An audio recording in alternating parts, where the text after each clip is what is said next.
What? Like Betty I Thompson. was saying, on my paper here. Like Betty We don't Thompson. wanna, January mention 16th. the families whose father donated, they don't have a problem.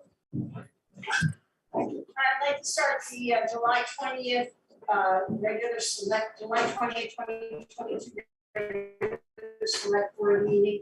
At this time, it is 6:31. Meeting has begun.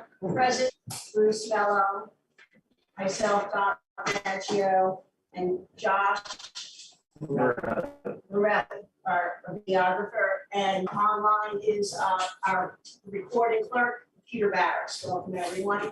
Hello, Peter. All right, any changes to the agenda? Hearing none, we'll move on to number 3, review and approve minutes from the July 6, 2022 regular select board meeting. There were 5 pages.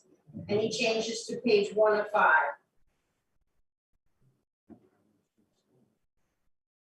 Any changes to page 2 of 5? Yes. Last paragraph. I believe the number that we authorized to transfer from ARPA was rounded to an even $27,000, if my memory is not failing me. Because I specifically asked, did you want to go with the 27,115? And the reply was, let's round it to 27. That's true. I remember that. Right. That's the only correction on page 2 that I can come up with. Last sentence should be $27,000. That's correct. We did round it off.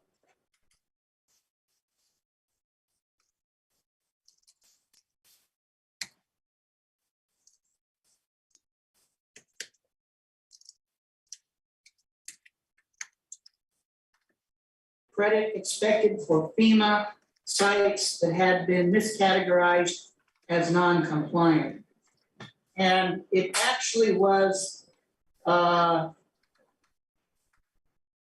Wyndham Regional, Vermont V-Trans and Wyndham Regional Commission, as opposed to FEMA. So cross out FEMA and change it to V-Trans and WRC. I missed a little bit of that in the transmission. There was a lot of discussion about FEMA, and very appropriately so. There's a lot of concern there. But that particular reference or description to me was regarding V-Trans and WRC. Can you tell me, Any other items on page 3? I didn't catch that. Any items on page 4? I'm sorry, Question, I'm not catching up with you under here. any other concerns or comments from the select board? Are you able to hear me? I was unclear as to what the Hello? question was that Mr. Mello was asking. Are you able to hear It me? says here, Mr. Mello asked whether RFPs would be necessary regarding the paving contractors. There was discussion. Yeah, that doesn't No, ring that a was- bell. Testing. We had the RFPs and advertised in the paper. No, We have it in our own it had file. to do with the electrical. Hello? Change the RFP regarding Hello, electrical please. contractors from paving contractors. That makes sense. The kind of trouble.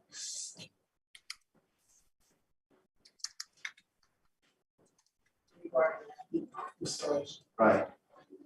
Because- Hello? All right, any other on page 4?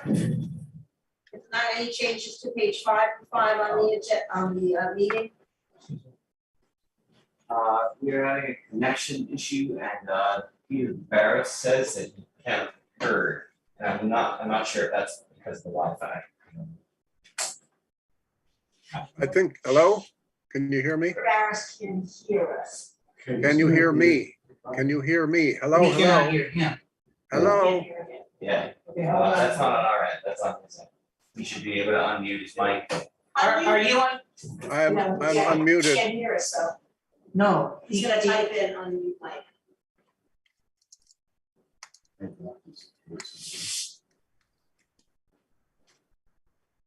He says he's unmuted. Testing, testing. There you go. There you go. There you go. Whatever you did. All right,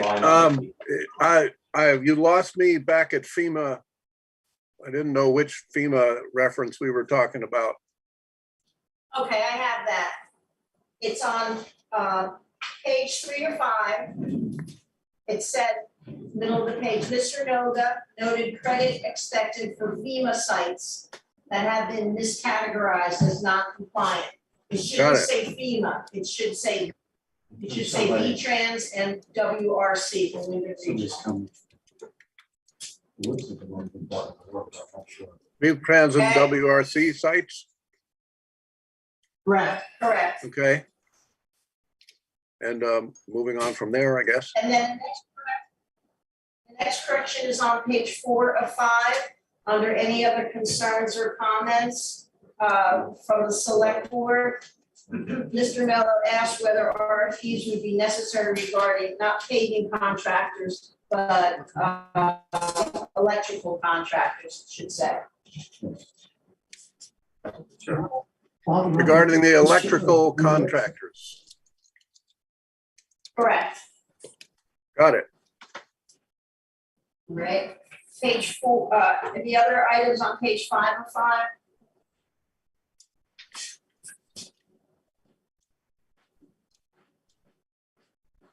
Hearing none. I make a motion that we approve the minutes from the Wednesday, July 6, 2022 regular select board meeting as amended. May I have a second? Second. Seconded by Bruce Mello. Any other discussion? Hearing none. All those in favor of accepting the minutes as amended, signify by saying aye. All right. Aye. All are in favor, minutes are accepted as amended. We'll make a note that we have Mr. and Mrs. Dutton here as residents. We're just finishing up the agenda setups. They entered the meeting, Peter, for your purposes at 6:35. Okay, All right, next item is to approve the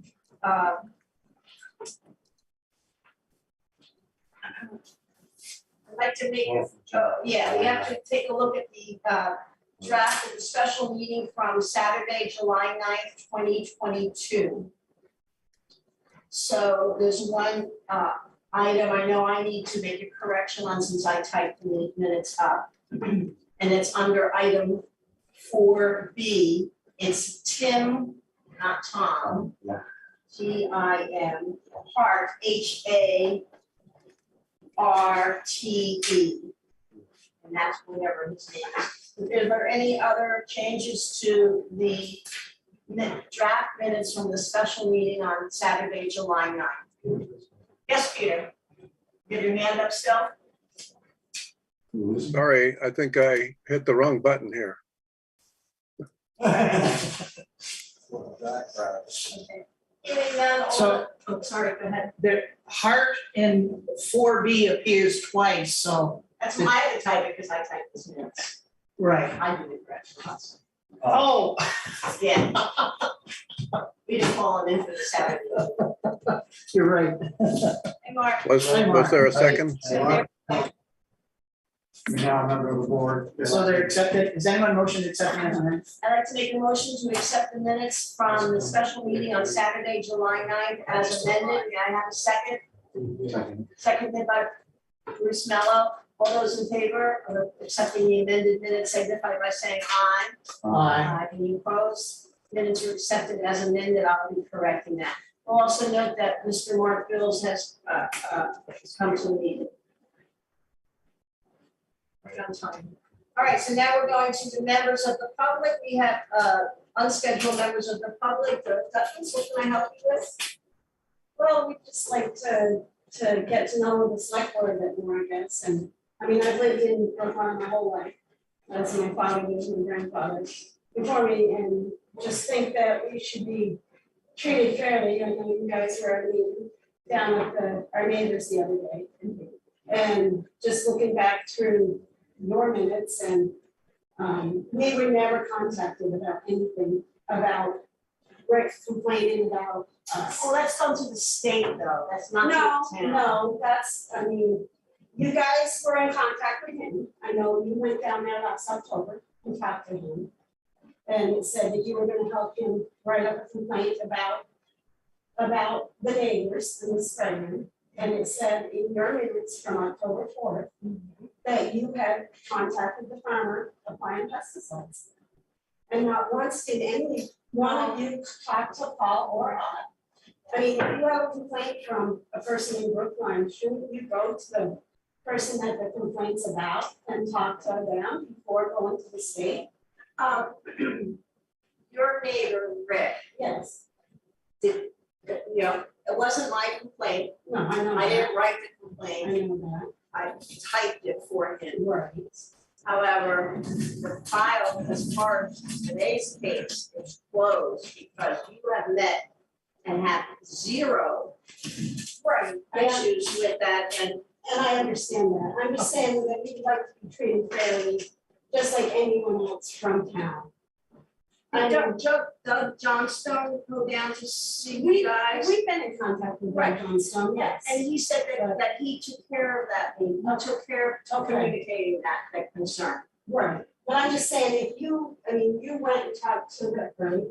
He called me as a health officer, but it was. Right, but wouldn't you have, you have contacted us and said. I hey, did there's speak to a complaint? Joseph, Joseph came out. After the fact, because that was after the fact, that Joseph came in. I mean, I just think if there's a complaint against us and you folks know about it, shouldn't we be notified and say, hey, there's a complaint against you? The complaint's not through the town. What you. It's good, that's the only thing, it wasn't through the town, I have to watch that I don't take on more of, that's my problem. I take on more responsibility for things that I do that I shouldn't do, it's a state complaint. I understand that, I'm just saying that we would like to know all of you folks, I mean, we don't want to be on bad terms on anyone in town. Now, you And I know, don't think we should get, but like I said, looking back through your minutes from October 4th meeting, it said that you had talked to the farmer applying pesticides. I did, I talked to Joseph. No, but that was after the fact. Yes, Ray sir. Paul's the farmer, Paul Joseph is not, I mean, his name's not on it. And he said he had ran into you somewhere else after October 4th. Right. So it was after the fact, whereas you had written that you had contacted us before. So I'm not saying, Paul rang that I was going to contact you, but you were going, that Doug Johnstone went to your house Right. meeting, you weren't there. okay, well, that doesn't matter, I mean, that's after the fact, but we just wanna make sure that if there's any complaints against us, you guys all know where to contact us, I mean, we're not that hard to get hold of. We walk into the farm stand and we find out what's most days. So, Now, what we found out was that you guys were compliant. and we always have, I mean, we've been farming in town for 40 years. And I mean, Paul knows what he's doing, and we have to do compliance with the state, so just. There was something about outside of my wheelhouse of expertise, of course, to be in the health inspector, but this was from last year. Yeah. You said October 4th? October, was it October or even earlier? It was October. Yeah, October, so it was back in 2020. From the side of that. Was it Supposedly had 20. Yeah, Years ago? yeah. Yeah. Yeah. And there was I think I saw months of August and October we contacted Doug Johnstone from the state department, but you, Paul, had something to say, you haven't spoken yet, or yet. I had, Every time there's a complaint, the folks from the Department of Agriculture come see the job. We've had 3 years worth of complaints. 2020, Peter, I think wishes to speak. He raised his we're hand. having to make sure our audio, he does our minutes. Peter? I'm really unable to make any sense of anything. The sound is really terrible. Is volume a problem? Here. No, it's, Background.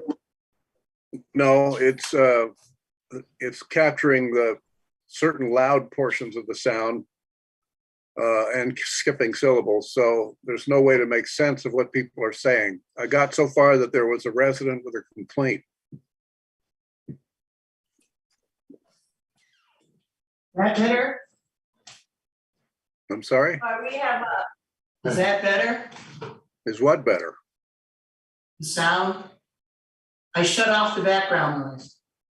Oh, well, we'll have to see. I don't know. I could hear you. The communications I'm sorry. technology is wonderful until it doesn't work, and that's a concern. Paul, do you want to say something? Right. I'll speak some because I'm the guy that applies for pesticides. In this case, every bit of the ones at 136 Grassy Brook Road. In order to apply pesticides, we must have a private applicator's license. I have that. We must receive training to get that license. We must have training sessions. Certain number of credits yearly. So we had a complaint from the neighbor in 2020. Doug Johnstone came directly to me. He told me that there was no violations. So he said, we're done with it. Then 2021 informed me it really wasn't Doug Johnstone that made the complaint. It was something about the health officer of the town of Brookline. Okay. And then he's so indicated that he assumed that I'd be contacted about this. But just for the record, the public record, I haven't been contacted from the town about this. That would be me. Well, I would hope that it's the town, as in all of you. It may be the health officer. Health officer is appointed by the select board, correct? Health officer is the chairperson of the select board. I'm also the dog warden. I'm also the cemetery commissioner. I'm also, you name it, I'm it. I've got a lot of hats I wear because we're down to 3 members out of a 5-member select board. I have a lot on my plate, so I apologize if I did skip something, but I do know that Mr. Johnson told me that he was in contact with you and that. It's his job to be in contact with farmers that are potentially in violation. Potentially. I think it had to do with being within 50 feet of a wellhead, but that didn't happen. That's why there was no violation. He did not spray that day. Thank you for telling me the way it is. That's exactly right. Correct. No violation. Right. 2022.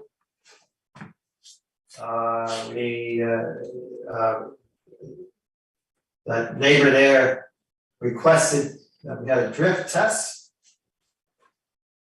No violation. Right.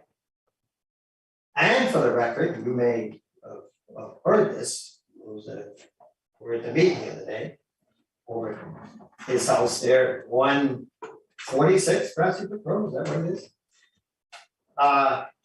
That's the address on the form. The neighbor seems to be very disappointed that there was no drift. I understand. Mm-hmm. So I guess a question I'd have to you, was if you were the neighbor of someone that applies pesticides, wouldn't you be happy as could be if it was found that there was no drift? That's sort of the end of my story. All right? I know where you're coming from, and I understand that there is I don't think it's necessarily always about that, but I just gave to Wendy the minutes summary on the agenda of that meeting, and the case is closed because I stated in there that there was no violations, and that the resident needs to, if he's concerned about anything, that he needs to hire an arborist to check why his trees are dying. It's not due to herbicide or pesticide, that you've used what we call practice, not good practice. Accepted agricultural Practices that you, including spraying when there's less wind at 4 or 5 o'clock in the morning. And I read up on that. I read all the statistics. I tried to explain to the resident that there's nothing that he can be complaining about at this time. I think there's some other issues that he may have, that these were easier to pick on than other issues, but you have that, there's nothing on record. Mr. Snow Guy asked to come because I have 3 or 4 different health officer complaints for different things, and I just can't do it all. So actually tonight, I'm asking Stan, said he would be my deputy assistant. It was just between rentals and dogs and pesticides and traffic, not pesticides, dogs, traffic, all of this stuff. It's too much for one person. But So why Wendy and I came here is that if there's a little fire going, let us know about it. And we'll put the fire out. We don't think. Instead of turning it into a big forest fire. We don't think he's gonna be through, I mean, he's wanting to cause trouble. And like Paul said, if he got the results back and there's no drift whatsoever, then. Not ejected. But he was like upset because there wasn't any drift, he wanted there to be a problem. And so we just want you to know that if a problem arises with him again, I mean, we wanna know about it, I mean, you should be contacting the girl. as far as I'm concerned, this case is completely closed. Right, Well, but- what Wendy's saying is, there's the opportunity that he could start in again for no reason. For some other reason, No But it reason. wouldn't be in the health department, Would you but like it may be, another it may be. perspective on that to, I think, understand all the parties involved in this? The only way the town could do anything in a situation like this is if it were to condemn the property, and that would mean probably condemning the neighbors as well. And that's a hard thing to do, and in this case, the documentation from the state people said there's no contamination in the water, there's no contamination in the soils. Right. So when we went down there the other day, I'm not gonna speak for Doc, who's done a wonderful job trying to handle this. Right. But it was clear, I'm gonna speak for myself, Mhm. to me, that like you're of the opinion tonight, this is not gonna end. I was of that same opinion. Right. I am also. Look at- Looking at the fact that there's documentation he doesn't have a problem. Right. So the question in my mind is, and I would assume Doc probably, but without putting words in your mouth is, I get a choice as a person for the town going down there. Is it, do I call every single neighbor to be a witness to that? Or knowing beforehand, based on what I see, there's not a problem. Right. So do I deal with that one person Mhm. and talk with him about it, which we did for over an hour, if not more than that? Yeah. And witnessed the badgering that went on between that gentleman and the state people Mhm. over stating that there's not a problem there. Yeah, yeah. And I said to him, and Dot echoed in as well, is we can't do anything, there's nothing to base a claim on. Right. And we also told him that if you wanna proceed in this, you need to, if you don't like the water test the state did, get your own. If you don't like the soils test the state did, get your own. Right. Because that's the only kind of information, if you were to go further and go to court, it's gonna matter. Yeah. So we were in a position, we couldn't do anything other than try to bring the flames down and hopefully extinguish them. Yeah. So if I've offended you by not telling you there's gonna be something going on over here, when I know you're busy people, Right. being self-employed is hard. Mhm. People don't realize the accounting, the planning, all the other stuff that goes with. I didn't feel, frankly, that you would really appreciate you coming to something. I already figured what I was gonna do, and it wasn't involving you at all. Yeah. It's telling this other person, you are not keeping an open mind. Yeah, well, I don't think we wanted to go to his house, I mean, Paul was already gonna be meeting with Doug anyway. Yeah, But just if something arises, just wanting you guys to know that you can always contact us. Yes, we're busy, but if it's something that concerns us and the farm, we would like to know about it. yeah. So, I mean, it's kind of you to come in and let us know your feelings. I appreciate that immensely. yeah, But I want you to know, before we went to the house, there were things that were obvious in the paperwork that we saw. right, Regardless of what the state said, the gentleman has a feeling of there's a problem here. Mhm. We did everything we could. The state people did everything they could right, to let the reality confront this gentleman. yeah, What he's gonna do with that, we do not know. right, And I don't mean to put anyone down here no, at all, because it's not polite, it's not Right. nice. And so Yeah. I just want you to know that in our own way, we tried to go about this in a manner that would be as less blustery to everybody involved. Right. The fact that we didn't, or at least I either of us call you and say, hey, we're having a meeting, I'm not sure what your response would have been. Yeah. But if you would have said to me, Stan, you think it's worth it? My Right. response would have been, I don't think so. Yeah. You know, unless you wanna see somebody who's basically affronted from Right. every possible direction that Yeah. he really needs to do these other things if he's gonna continue to do what he's doing. Yeah. So that, I hope I don't put words in your mouth, that's where we're coming from on that. It's not to insult you or not encourage you. I have to add that I asked Dan to come because it's difficult. I get talked at. You No, got I- talked at. Yes. And I- I was I got at one talked at point and I very did not difficult. feel Right, no, I. So it was more than I could handle. Yeah, yeah. And it wasn't anything official. I guess when it said that the health department got involved, I said that I asked Doug to come and explain to me ahead of time Mhm. what it was. And then we went and I met with Rick that fall. And I thought everything was done, and then just 2 days, I guess we saw him on Friday. I think on Wednesday, or 2 days before Doug and David from the state came down, Mhm. Rick sent me a Facebook message saying, Doug's coming down, could you come and interpret this language for me, because he doesn't understand. Yeah, What's his scientific? his special request. He doesn't understand the technology, and I was just a science teacher, but. And not wanting to offend anybody, if you were to call and say, yeah, I got this issue, you wanna come down and talk because I might have to deal with it, it may not be in our provision as a town or town officer. Right. But we probably come down and see what's on your mind, what do you want? So again, it's with that frame of thinking that we dealt with that. And it was hopefully to provide a benefit to everybody involved. Right, right, okay. As opposed to making or affronting anybody by not including. Yeah. As the next time, the question in my mind is, if someone up on the hill, in Harris Hill has a problem, Mhm.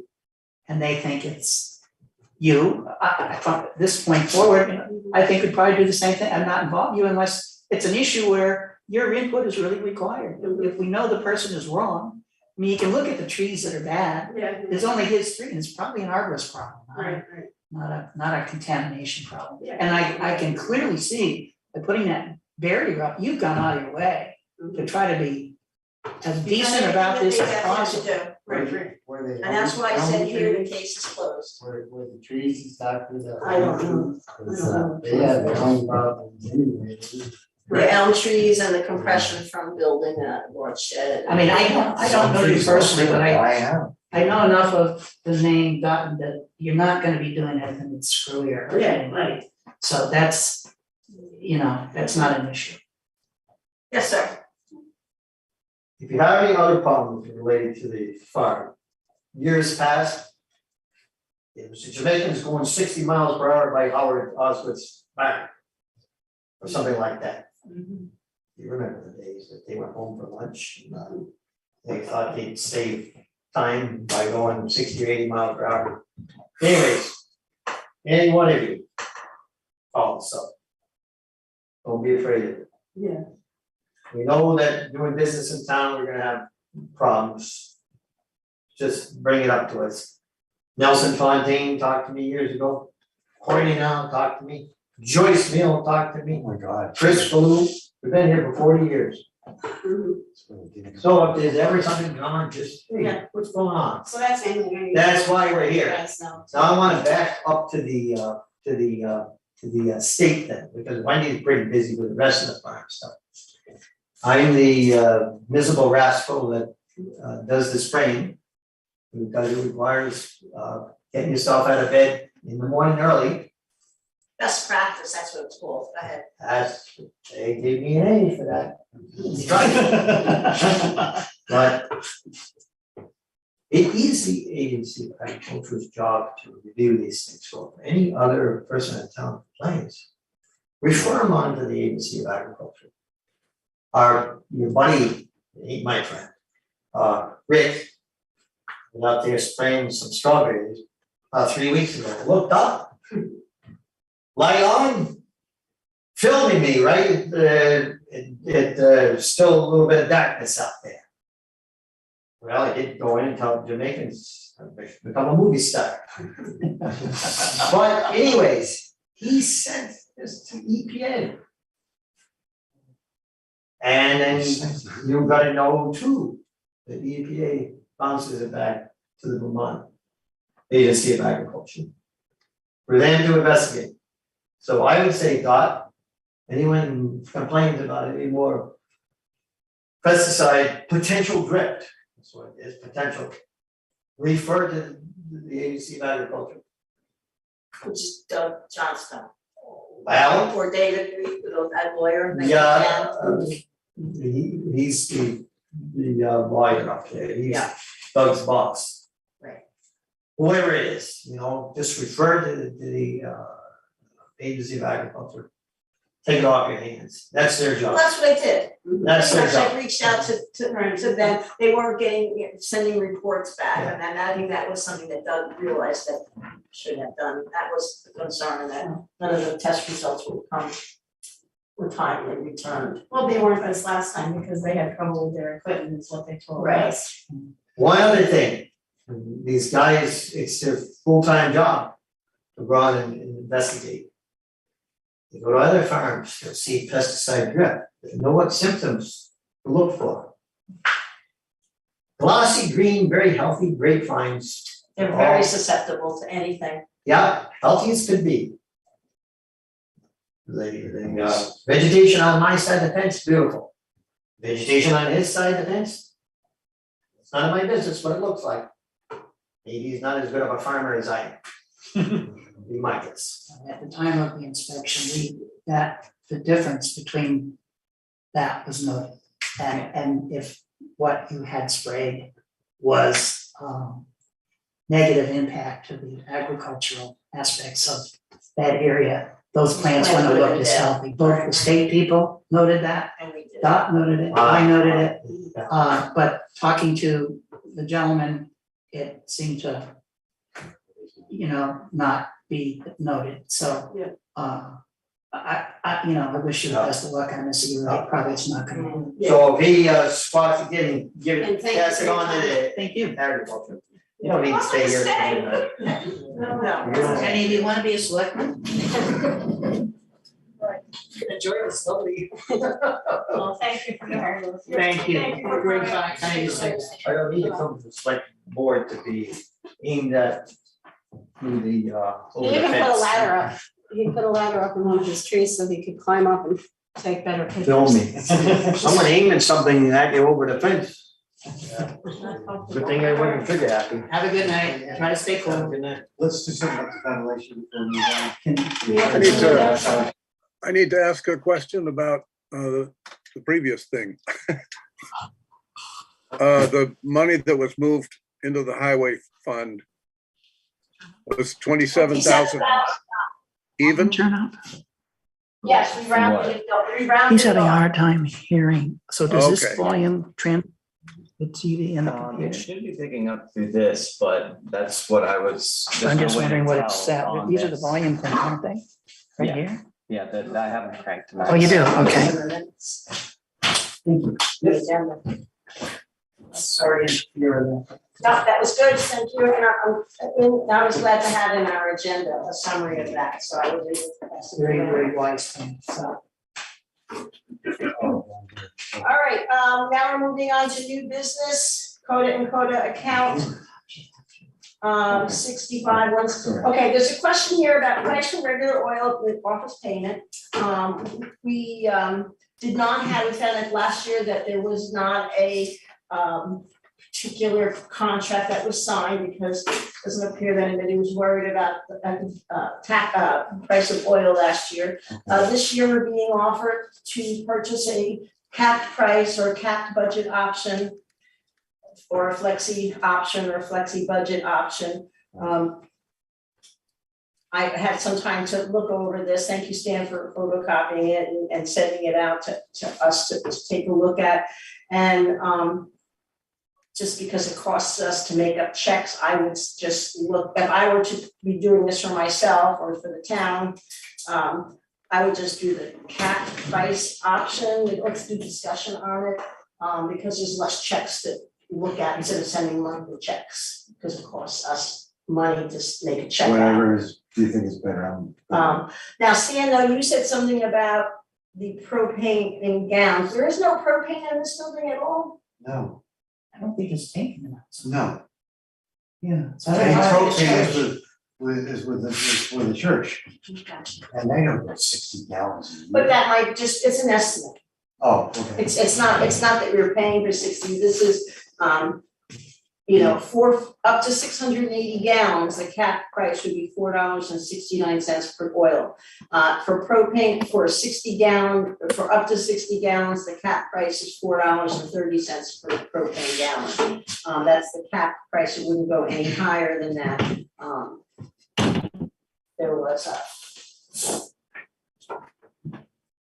So, right now, I guess we're looking if we wanted to have a program or to join up with the program or not. You don't want to pay over that, that's for sure. Yeah, I don't know if there's a right answer here. My feeling is that we're darned if we do and darned if we don't. If we pay the fee and choose either the cap price option or the cap budget, we're gonna end up paying 50 cents. frankly, $5.19 a gallon right off the bat, which is good until we use more than 680 gallons, or if we don't use that amount, we're obligated to that. And who knows what gas prices or fuel oil, heating oil prices are gonna be. I mean, they're just now coming down for regular gas to be $474. And God only knows what winter, what the war over in Europe is gonna do. Oh, it's so volatile. It's so volatile that I almost feel that even though it's gonna cost the $5.19 up front, that we might be better off ensuring that at least it never goes beyond the $5.19, which is ridiculous in and of itself, by doing one of the But categories. it goes down if the price goes down. Yes, Yes, So we're no just higher than five, no higher than, yeah. We're locking in at that price for a certain amount of gallons. good point, yeah. I Right. forgot that. So, The only other thing I but you got, made another really good point, that it's so volatile right now. Who 2 weeks ago would have predicted that price of gas was gonna go down 50 cents a gallon? Riverman's the cheapest in the entire area, because I was in Bradwell Keys, and they're $4.49, that has nothing to do with anything. But that, you know how things go. At one point, Agway was the cheapest, and then Agway was the most expensive. So it's like you saying, it's so volatile, and we have no idea. We have no idea what's gonna happen in December. None. So you cap it so that we don't have to pay more. Probably doesn't hurt. And if the price goes down, we get the benefit of it. But if we don't, and it goes above $5.19 a gallon, we're gonna pay it for, we're gonna pay it. And this is not a purchase policy concern because the price is $370 for the contract. We're not talking about purchasing the gas or fuel, paying for anything right now, this is just paying for the contract to cap it. Mhm. So what's the pleasure Yeah. of the board? Shall I sign? Okay, so basically, we're paying $370 for how many gallons? 600, forget the gas, for how many gallons? 680 gallons. For 680 gallons, Fuel. so 680 gallons based on today's market is over $3,000, right? Yeah, 3189 is what they got, Okay, I'm not even looking at- 469, and and we, add another $370 to that, and the total is whatever. I'm sorry. anybody got some dice? Hey, we got about as much prediction here as who's So gonna we're be the gonna buy- president of the United States. in 10 years. Basically, are we gonna buy the insurance for Yeah. $370 or not? That's our question. Okay, and it's at 519 right now, caps, is that what you said, It's 519? pretty much. It's at $4.69, but it's gonna cost us approximately 50 cents to keep it capped. All right. Now, what I'm thinking is, basically, we're talking a little more than 2 tanks of fuel. We don't know it, because I have oil, I don't use it anymore, try not to. What I'm thinking is, where are we at with our tank right now? We don't know that. I don't know that now. What I'm getting at is if that's our base, if that's our basing on our consumption for the year, if that's what they're looking at. And we already have a full tank of oil, we're not gonna use 680 gallons. And what I'm thinking is, this is a pretty small building. This Maybe is it's not more Bruce than Mello's 50 house, cents a gallon. it's 1,700 square foot, what? So maybe it'll be more than 50 cents a gallon if we don't buy the 600 X. So do you want to skip the program? We skipped it last year. Well, last year, not to be devil's advocate, last year wasn't this year. This year's a different situation. We don't, The other thing is that midterm election, which we don't know about. Biden's been hitting hard with the oil companies. oh, he has, he's But not, but and what Saudi happens if he Arabia. loses or I should say, that party loses and another party comes in that has a totally different attitude. You know, we don't know. No, We don't. It's You just- can't be told wrong with everything. You wanna get on sandwiches in the furnace? Is that what I think right now? Do what? Go see how much we No, got. we're not gonna get out of here. It only takes 5 minutes. Wouldn't we have to get some hours yesterday? Yeah, today's the day. Well, he said it's okay. It's $370, so we wanna buy the insurance for $370 for the pricing of the fuel oil for the town hall. Is this from? Yeah, yeah. It's not their maintenance contract, it's No, a I know, fuel oil I know, protection. I know. On the fuel oil from Nidos, I didn't know Nidos without the. But we have them because they also will fix our furnace, Yeah, guys. Okay. Service is a big That is deal. a service contract, so. Yeah, and Mark, we have to be a little careful here because a couple other things have happened. Now, we fixed the furnace over there.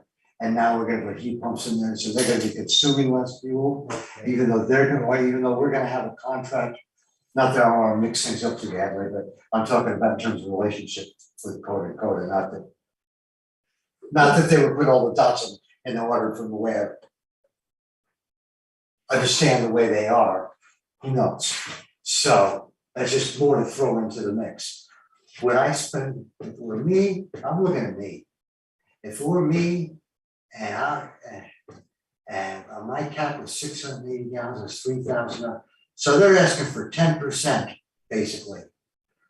For a fee to protect the fuel at $5.19 a gallon. Oh boy. I'm not in the right frame of mind for this because I just want to try to get a screen door today. That's a $30 to $50 screen door, that's $119 now. Yeah, we don't need to know Well, I'm just saying, things are really out of whack. So, I'm going back to what Stan says, predicting what's gonna happen. I don't know. I'm gonna vote, I take the posture of paying the fee, the $370. Yeah, we don't need to vote on it, it's not even $500, it's not purchase policy, it's a minor Right. expense. Yeah. So is this something that you would like I can sign and join the CAP plan? I'll go along with it. I'm reluctant, but I'll go along. All right, for the record, I will also, for the record, Mr.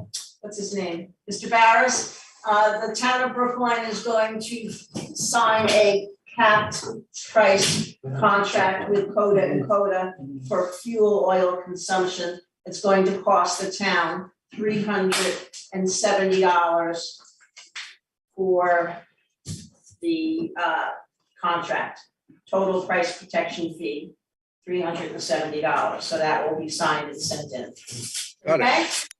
All right. Next item on the agenda. RFP discussion purchase policy for the electric needs for the heat pump installation. This is where I'm at with it, you all can be on me. After thinking about it a lot, I don't think I wanna put an RFP out yet. Several reasons. First off, we have a little bit of time. Because we haven't got the contract back yet from Jim Harlow, so Yes, we do, we got it, everything's back. Okay, so he's got a check on it, okay. Yeah. Then I'm gonna cut to the chase. I'd like the 2 weeks between now and the 3rd of August, because if we cut him a check, he promised us 4 to 6 weeks that we would have him promised, which would make that in August, September, probably. probably. Realistically, who knows, it doesn't, I Assuming think it's a there's good no route. backlog of getting the units. Yeah, we don't know, That's right. we don't know. So what I'm driving at is I'd like to make a decision in the next 2 weeks. What I'm looking at is this. I've already told Paul to Emmett Larson again.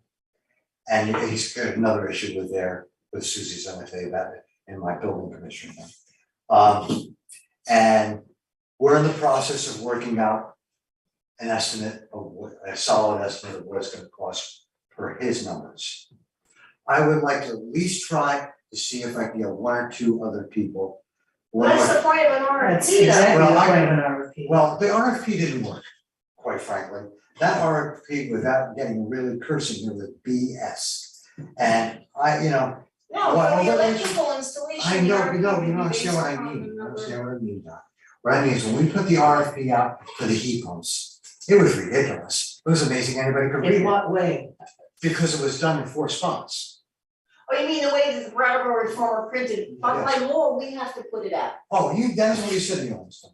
What you said to me, if I misunderstood, was we could do it 1 of 2 ways. Do it an RFP, or I could get another quote, If it's less than, if it's. less than $7,500, If it's, right? Oh, yeah. Do I misunderstand? They get an RFP in both, or direct solicitation.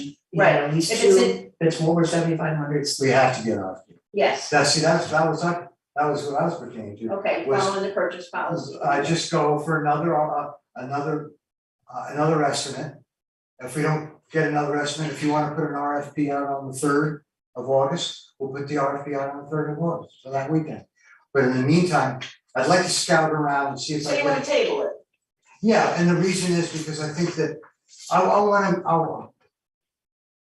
The best way to put this is I wanna keep Emmett Larson honest. I need to feel that, I need a second quote. He's, I think it's pricey, I don't know if it is, but that's my estimation, in my opinion. So you And shall I want- table, that's all you have to say on record, Okay, I'm gonna table it. okay? So we're gonna table the RFP for the electric needs for the heat pump installation Okay. until the next meeting. You want a consensus, or do you want another comment? All right, any other discussion? I'm not willing to gamble into the fall, early fall or late fall. When I had mine put in, I did it at a time when they were gonna be there before cold started to set in. Because we're not the only customer who wants it in before the cold arrives. It's the time of the year when other people wanna do the very same thing. And then they have to set priorities. And that, depending on who their other customers are and how well their relationship is, how large the job is, puts us in competition with things. I see no disadvantage whatsoever to accomplish a competitive bidding situation and getting numbers we can commit to put us earlier on the list. Like, I suggest we do it now. Do the Okay. RFP now. All right, let me react to that. Emmett Larson is solid. He's gonna give me a quote. He's talking 2 to 3 weeks out. Now, if you wanna go, what holds up your argument is if we get another person that gives a better price, we wanna be on that list. You follow me? And if we get We another don't even person, know what the competitive starting date is, so you can't judge who's gonna start before somebody else. We can judge by price, who gets the best price. correct, And hopefully, they'll be able to do it in a comfort level that by ordering it and looking into it, turning to it now, will give us a far better chance of having it completed before Okay, the weather test. okay, it doesn't hurt. I mean, I might be missing something. No, look, alls I'm saying is in terms of Emmett Larson, he's committed to doing it, we are just tying up the numbers. He knew that there was a possibility we'd have to go out for RFP. If it goes out for an RFP, I will tell him, he will know it, he'll have to comply with that. Now, what you're saying is, if we get somebody, let's say one person's $6,500, and the other one's $4,000. Obviously, we're gonna wanna go with the person that's $4,000. You know that. But what you're saying is, if we do the RFP now and have it locked in, we won't have to worry about when it's gonna be. And at the same time, we'll know who's cheaper, That's true. what the quality is. Everything is a win-win with doing it as soon as All right, possible. I'm good with it. We don't So, have the RFP we don't have here to the vote on. RFP. No, but I think we could easily create one if you. Basically taking the bid from the heat pump guy and copying it and saying the installation of blah, blah, blah, blah, blah, blah. And then having a special meeting, is that what you wanna do? And they're probably gonna have to, if you're not already familiar, look at the facility itself to find out where the lines are now. In order to determine the length of the Well, they'll items have and the to- number of connections, et cetera, Well, they'll have to come. Okay, do you wanna have it, so we're not gonna wait till August 3rd for the RFP? No, Is that- well, unless someone's gonna sit here and do it now, we have to. But I just Well, don't or wanna special go, meeting. I don't wanna go in, I don't wanna go into the end of August still sitting here deciding. I mean, that's my. Well, if you, well, I'd you rather got do a it as point. soon as possible, Well, you've got a but point. not because- special. You got a point, because, Alright, we're gonna have a meeting in 2 weeks. just a moment, please. You got a point in that if we do an RFP on the 3rd, which doesn't go out until that weekend, we won't open it until the 17th. So we're not notifying that person until the 18th of August. Okay. Okay, so it's not hard to draw it up, it takes about 5 minutes, and if you wanna take it. I don't really want more special meetings, but if we have to do, we have to do. No, I don't see why I can't do it. Alright, so we're gonna table the RFP No, for I the, would wait till 2 weeks. So the motion is to have an RFP created and available for the next meeting, the Before. regular meeting. But that violates what you're saying. No, it doesn't. Sure it does, because you're saying that if we do it on the 3rd, okay, and it's put out that weekend, we don't open that RFP till the 17th. That's right. Which is what you're saying is, we're not notifying anybody until till the 3rd week in August whether they're gonna get the bid. Well, I somehow mistook apparently what you said about waiting to even get into an RFP Okay, until sometime in later August or early September. that's what we. And then you're looking at waiting until an RFP comes in. So I'm totally baffled by what I'm hearing. I don't know what I think. what my intention was to, cause I was under the original idea, thinking that if it's under $7,500, We don't have to, but it's a good, it's best, it's good okay, but that practice. was the way I understood it. Right. So I was thinking, well, I can make a full phone call or two, and I've got I would have a solid quote here from Emmett. In fact, we only have, But if we have, okay, wait, you're cutting Bruce, me off. I am gonna cut you off because we're just walking in circles. If we had an RFP, even if we didn't publish it, then person A and person B knows what the job is. And you need to have an RFP if we don't, whether or not we publish Can it. do or that, not. okay, do Well, that's what I thought you were gonna do. I would have done it for you unless you asked. No, I misconstrued what the, So I'm gonna What the table direction this, was. I will have an RFP for the next meeting to be voted on, and I'll send it out even Okay, ahead of fine, time, you can fine. start passing it around. and in the meantime, I should have an answer from them. In Okay. fact, Emmett's gotta come there this week, All right. which I'll tell about later. So we're gonna table it for now until the next meeting. Okay. Next one is RFP discussion, purchase policy for major accessories, with plowing and sanding contract. This is pretty much, I did email it to you all, but it's the same contract that was used in the Okay. past. Yeah. Except with the dates Yeah. that have been I didn't get changed that. on it, I'm sorry, I didn't get that. and This was today? I think I read that online. When did you send that? I sent it this afternoon. Oh, did I? Yeah. I'm sorry. I didn't sent see it this afternoon, and I said I will have a hard copy of it, I can make a couple of extra copies for you right now. It's the same as the It's one. the same with the one that we've done before, allowing for a second year, Okay, which we changed. a second year Added to it or whatever. to if, but we don't have to accept it, it's Right. written in there. I can't remember if there's anything we talked about at the time last year where we sat back and said, gee, next year we gotta remember to put in. We didn't have one last year because it was the Oh, second it's the year, second 2-year okay. contract. So this is the time to do that at all. Right, and this can wait another month, this can be tabled too, because we're early. You wanna table it, we can table it and have a chance to look at it, because it is early, it's July. Yeah, Usually we do it in You're on it. September, but I'm with you. We got a little too pummeled last My guess would fall. be to put it on the next agenda. sure, we'll Yeah. table it for the So next I think agenda. let's do it. read it, reflect on it. Okay, alright, so Yeah, you'll yeah. have copies of it, We you have have room to handle that. no problem, it's done. I'll be, if you'll read it. Alright, so we'll table this RFP. That was the sand too, wasn't it? Right, and it's also for the sand. All right, moving along, next page, discussion about mooring contract for Brattleboro Meeting House Lawn and Triangle intersection. Oh, I got a question about Yes. that. Yes, Brattleboro Meeting House. Lawn contract, I thought Peter Meyer was kind of. Or did he stop? yeah, Peter, I thought I was gonna be Stan asked to put this on, and Peter Ball, that's his volunteer. He has been doing it. But in light of the way the lawn looked, I went ahead and did it this past weekend. Really? And then I also noticed that somebody else is volunteering to do the Okay. triangle. It was for a long time. People who live on Illinois Road, the other couple of the teachers. Betty Horton. Horton, the Hortons were doing it. And then I think they stopped, and I think at one point Guy was doing it. Yeah. And I don't know if he's still doing it, whether you're doing it. You've been doing it? Okay. So I guess I'm looking at, we've got town properties.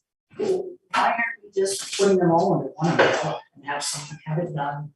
So that the individual people, I mean, I don't mind, I have no idea whether Peter is sick, whether his lawnmower broke down, or whether he thought it's better to wait until it Well, cools down. after this speaking with the Dutton, maybe we should reach out to Peter and ask him if he wants to continue or should we hire someone. Is that something you'd like me to do? Well, How many town documents are you considering?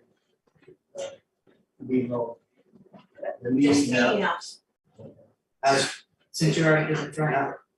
I missed some of the discussion. Triangle, meaning the triangle down Gresham Road. Yeah, but it's. Okay. And you're talking about the meeting house, and you weren't happy with what was going on with the grass being cut. There is. No, that's just a one-time thing, not knowing if there was an issue where Peter was withdrawing from it, Oh, not okay. knowing if he was sick, if the tractor broke or whatever. I just thought, since it looked like there was a breach there, I would just fill it for the 2 All right. And Well, then I'm sitting there thinking, oh, it's a town property. Why are we asking them to do their time? This, saves money, sort of, but I just thought it would be convenient, and not knowing that, none of us is getting any younger. And Peter isn't. Just a moment. I would suggest that we put Peter first. Sure, that's a good idea. And I think, Peter's always done it.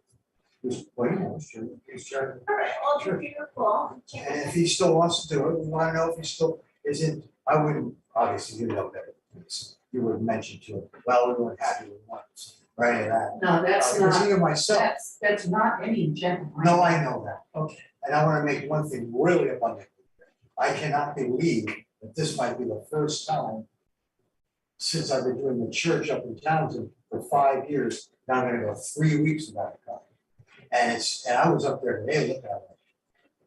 Serious, I don't need to speak to, because we haven't got, even though we got 8/10 rain the other day, you go out and feel the soil, it's still, Mark, I'm talking to the choir, that's what I'm telling you, we don't have enough Well, soil. why are we even? What I'm getting at is maybe he laxed a little bit because he was letting it grow or didn't feel it. Yes, you said that. All right, I'm gonna follow up on it. Okay. David, and as an equal member of the select board, if not knowing what your list of items to get done, if you would like me to call Peter, I'd be Delegate. happy to do it. All right, I shall delegate I'm it not to you. gonna complain, I want to be part of the solution. All right. Stan will call Peter Meyer, check with him and see if he would like some assistance in town contracting out that door. Thank you very much. All right, next item is have discussion about acquiring a security camera or two. I would like the board to allow for consideration to purchase one cellular-based game camera that we would put down at the town shed so that Mark could have access from his phone, wherever he is in your travels. You can see what's going on at the township. We've had kids in there doing wheelies, we've had material missing, and so on and so forth. So for a purchase of less than $150, a cellular-based camera, and the brand I checked with a couple of hunters friends, or you should check online, Sky Point, SKYPOINT cellular is one of the best camera systems you can get. And you can get them anywhere between 60 and 100, or you can go up to thousands, I suppose, but the one that I was looking at that had quite a bit of band range and cellular ability is the $147 one. But that, I'd like you to look at that and I'll ask you at the next meeting and I'd like to. Fire says. I'm good. I'm just What do finished. you think? I'm, Great I idea. agree I with think you. it's something to try and go to your cell phone, you be the one accessing it. The Anything town would is- pay for it. Anything, well, small point, anything against him, excuse me, Mark, I don't want to talk about you in the third person. More control over that situation, And, for less than $150.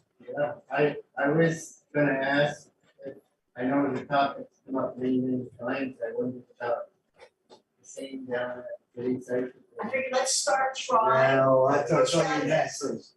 We'll try and see how it works and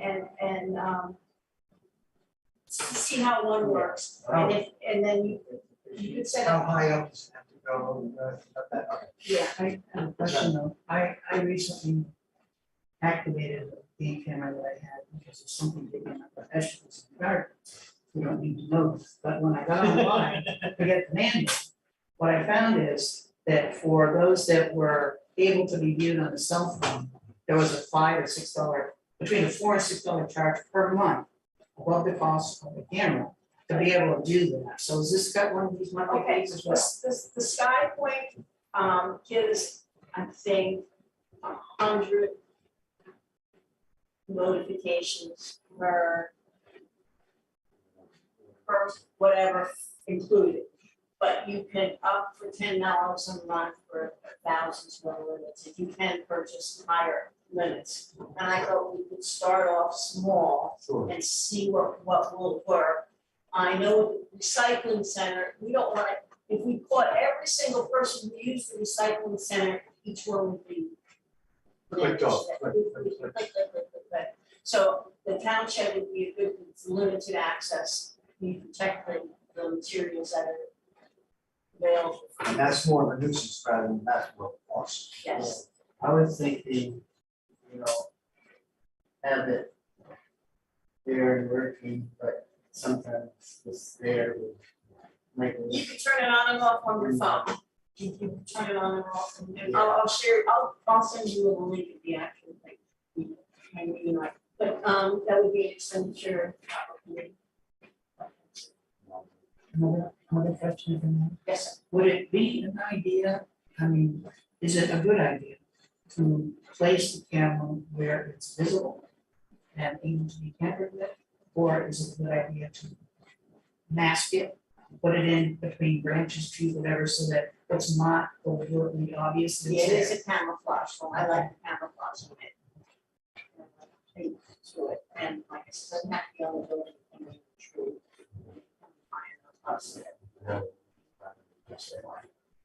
All right. Good, I think that's a start to some of the things security down here.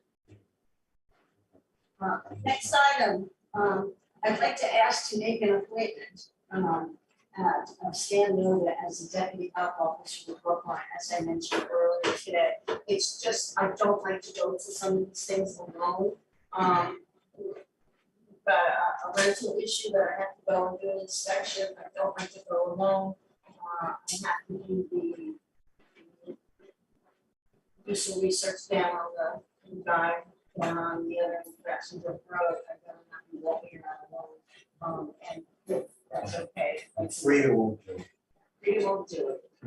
I rode by that second area this morning. And it's all tree down. I don't see it convenient or anything. I didn't do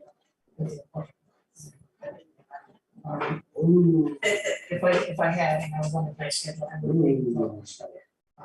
Okay, so we move forward. All right, so I'd like to make a motion that we appoint Stan Nova as the deputy health officer to Brookline. May I have a second? Seconded by Bruce. Bruce Mello. Any discussion? Thank you, Stan, for all that you have offered to help me in this and the previous case. I appreciate it. All right, all those in favor of appointing Stan Nova as the deputy health officer for Brookline signify by saying aye. Aye. Okay, motion passed. I will notify Guy Zienza to add it to our list on the website. Thank you so much. And I'll see if I can get your health inspector book.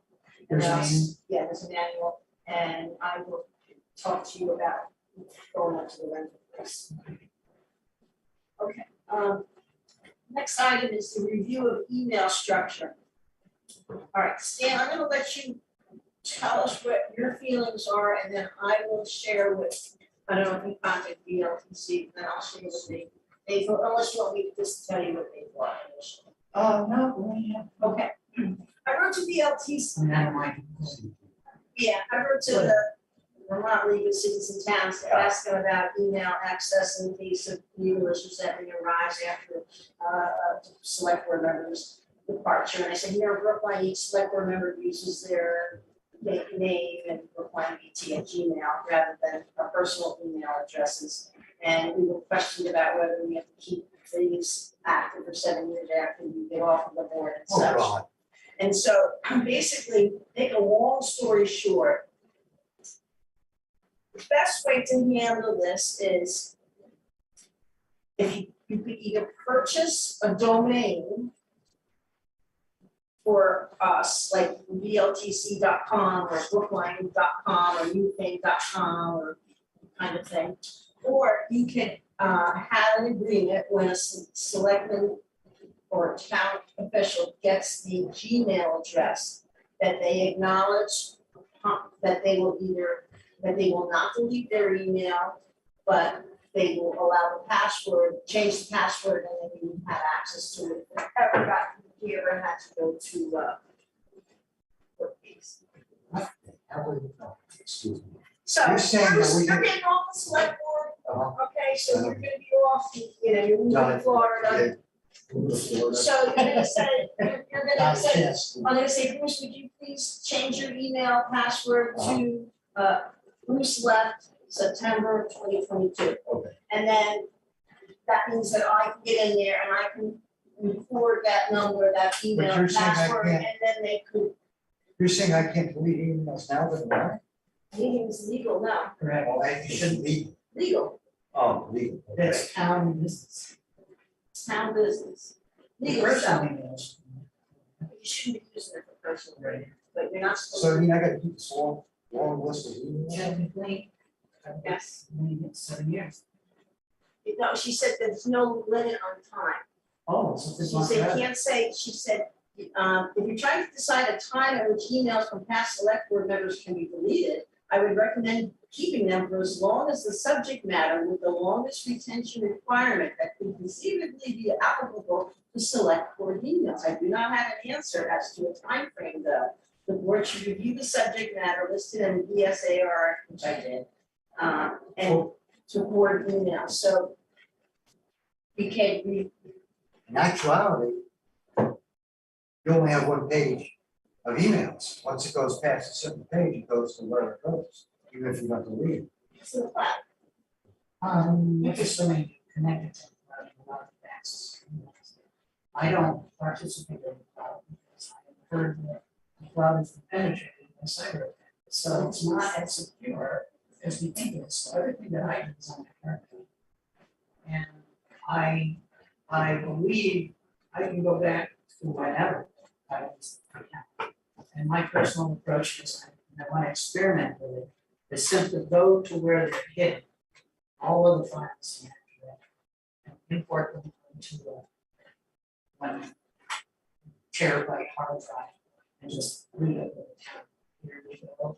It may not even need a password because I'm not using the software on the That computer. could be, But your second option of getting someone to read it, do that process, I think is the easiest way to do it right now. right, the third option would be to buy each person their own laptop and return the laptop and leave it down there.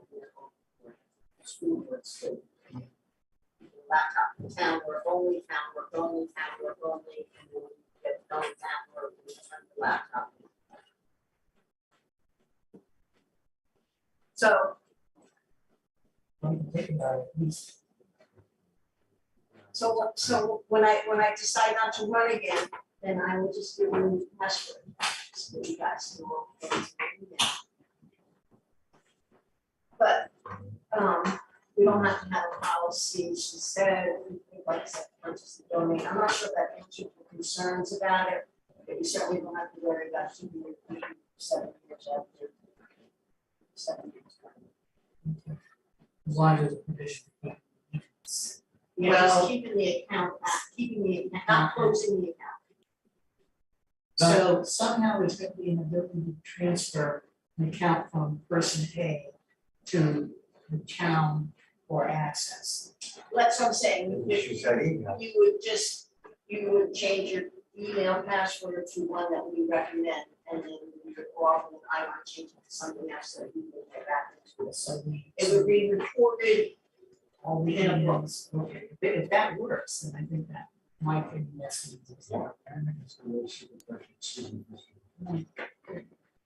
Nice, never done before.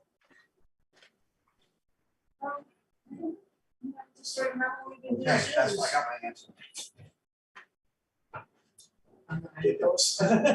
Why wasn't it done before? Like I said, school boards give you the computer to use.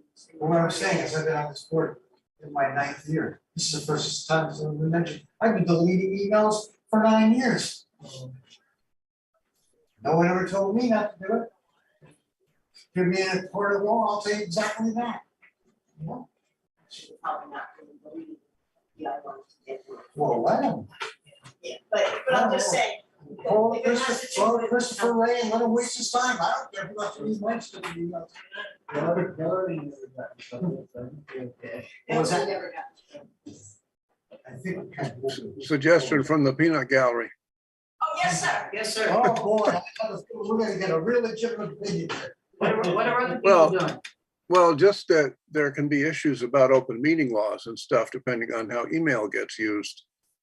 And you might want to talk to the IT people at the WCSU or one of the school systems.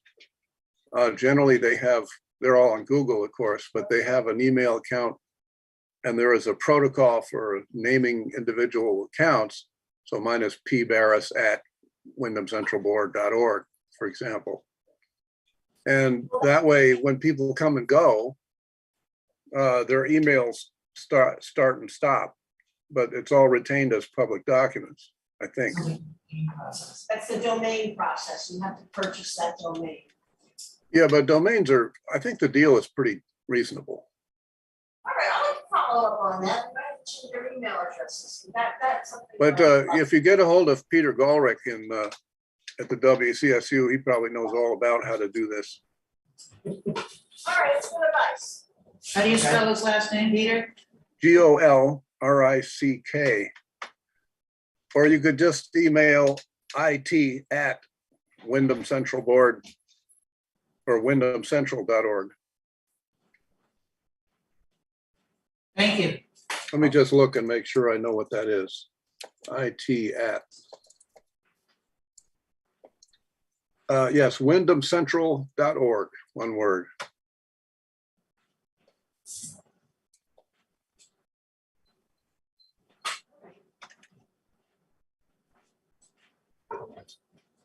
It's something that we need to probably catch up on some of this stuff that we get last days go on. It never happened. They never Oh, have, it does. it's gonna blow up. Florida. You've- For me. I'm gonna live someplace dead. I'm gonna go move on a little bit further now. Is that all right? Shall we move on? Yeah. Okay, old business, review, discuss, and vote updated annual tax rate for 2022-23 for approval. There was as I had mentioned, I'm gonna ask for us to concur with the Melissa Brown's number for the veterans education tax. That is the only thing that had fluctuated in the NEMRIC from what we originally voted on. It should be, the veterans education tax rate should be 0.0016. And that is the number that the tax people, you all should have gotten your tax bills this week. That is the number that we should be signing off on. So I am going to make a motion that we sign off on the updated annual tax rate for the town of Brookline, which would include the veterans education tax rate of 0.0016. That's the only thing that changed. Second. Seconded by Stan Noble. Further discussion. Yeah. I mean, real stupid. Those have been set up. Right, so you're concurring with a finding that Melissa had, that instead of holding off on this and sending out an updated bill, Okay, I said, you gotta go with it, so it would be very expensive for us to do two bills. This was the original number that we voted on last month, okay, and this is the number it should be, and that's the number here, everything else is the same. and the way it was billed out to everybody was. Is the correct one. Correct, it's the correct number. The correct And we one. just have to sign off. We're just gonna sign off. And if anyone out there in the world is wondering why this happened, it was because Melissa's on top of it. She's really good, she's very thorough. She did a wonderful job. The problem that apparently has affected our town and a lot of other towns is the software that was provided to the towns via NEMRA, New England Municipal Resource Center, had a bug in it. And every time she went to do the tax calculation for the rate, it was giving her a different number. There was a glitch in the software. So it was nothing that was a fault of our people or any other treasurer in the state. It was a software problem that wasn't supporting the staff. Well, you've also put it in the minutes. By that, yeah, it's now being, By what you just said. yeah. And that was my intent. It was not a mistake by anyone other than this and this.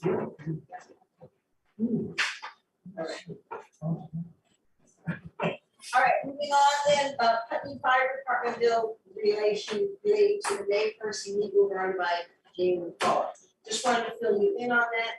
What we are, I don't have a final answer here, but we're reverting back to town of Brookline's position, and Melissa's helping out with this because she has the connection with Putney with the other town clerks and administrators, is that we do not want to be the bill collector for this bill.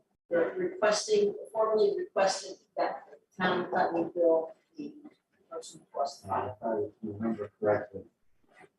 It'll That be Melissa called. Discussing.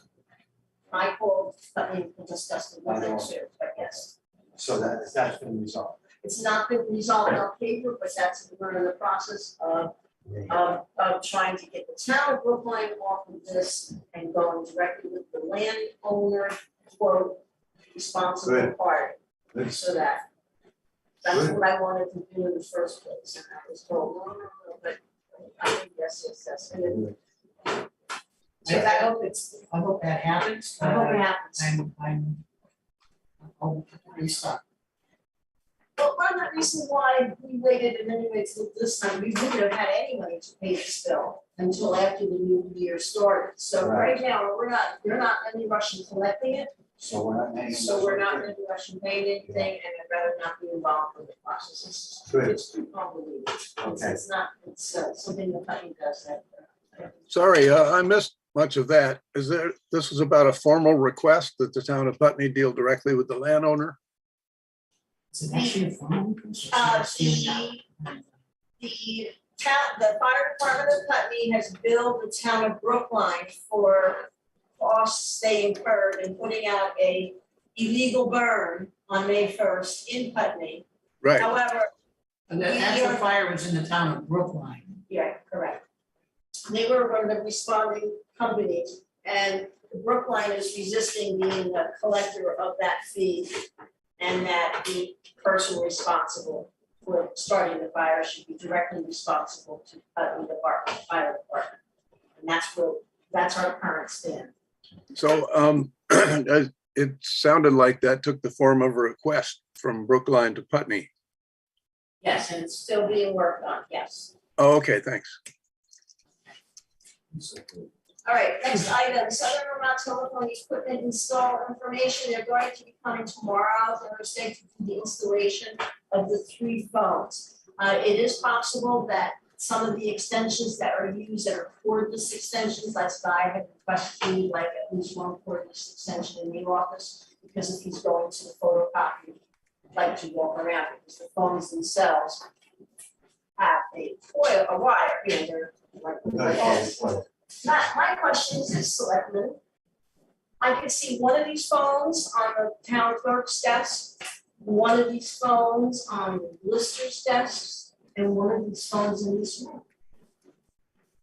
Well, We were in here having a meeting and we need to make calls. Well, I don't know about, I don't know anything about the system. But I know at home, I've got telephone outlets in every room.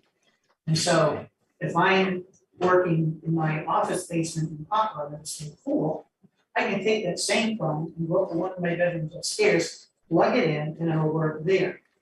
So since we only meet for 2 evenings, maybe a total of 6 hours, I'm wondering if we had the wall, it's wall jack capable and hopefully Bluetooth workable.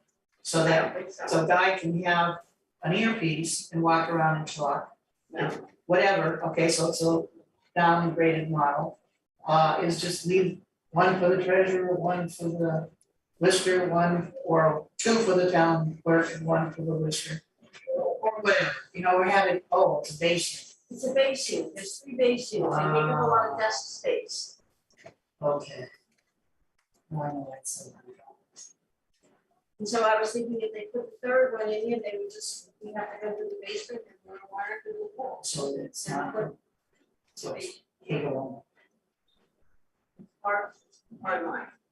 He said that when I talked to the Marty, he said that sure, you could still keep the regular, this guy likes the hands-free unit, but to do the mailboxes, it would have to be a base unit. So should we do 2, where do you want these phones? I don't know why we should have 3 in the other room. I don't One, care, one, and one. whatever you got, one here and one up there and down, where's there, one here. It's fine. That's what I was thinking, have one out here. Sounds like you're being. So, I can. but there's no need for having both. So I don't know, I maybe that one's in this conference calls, from one end of the link to another if necessary, I don't know about that.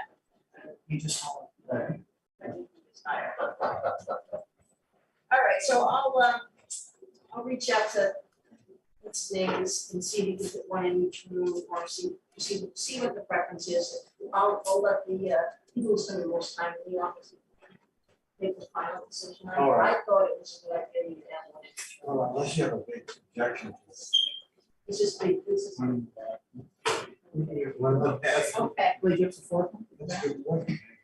All right, we're gonna move on to the next item, which is IRA status. All right, back on September 1st, when we had made a commitment to Mark to have a pay increase and to vacation time and to have up to 5% to match to his contributions.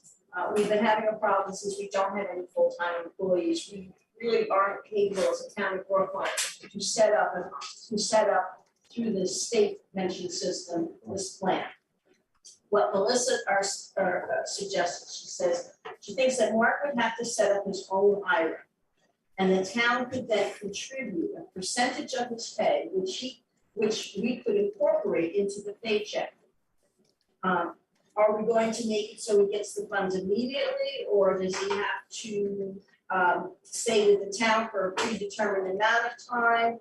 Are we gonna do this contribution once a year? Like, for instance, we could do this contribution, if Mark sets up an IRA between now and September 1st and determines what 5% of his income is, we could match that before September 1st, and you would have the IRA started. And then once a year, we could do this, or do you wanna do it every month, every paycheck?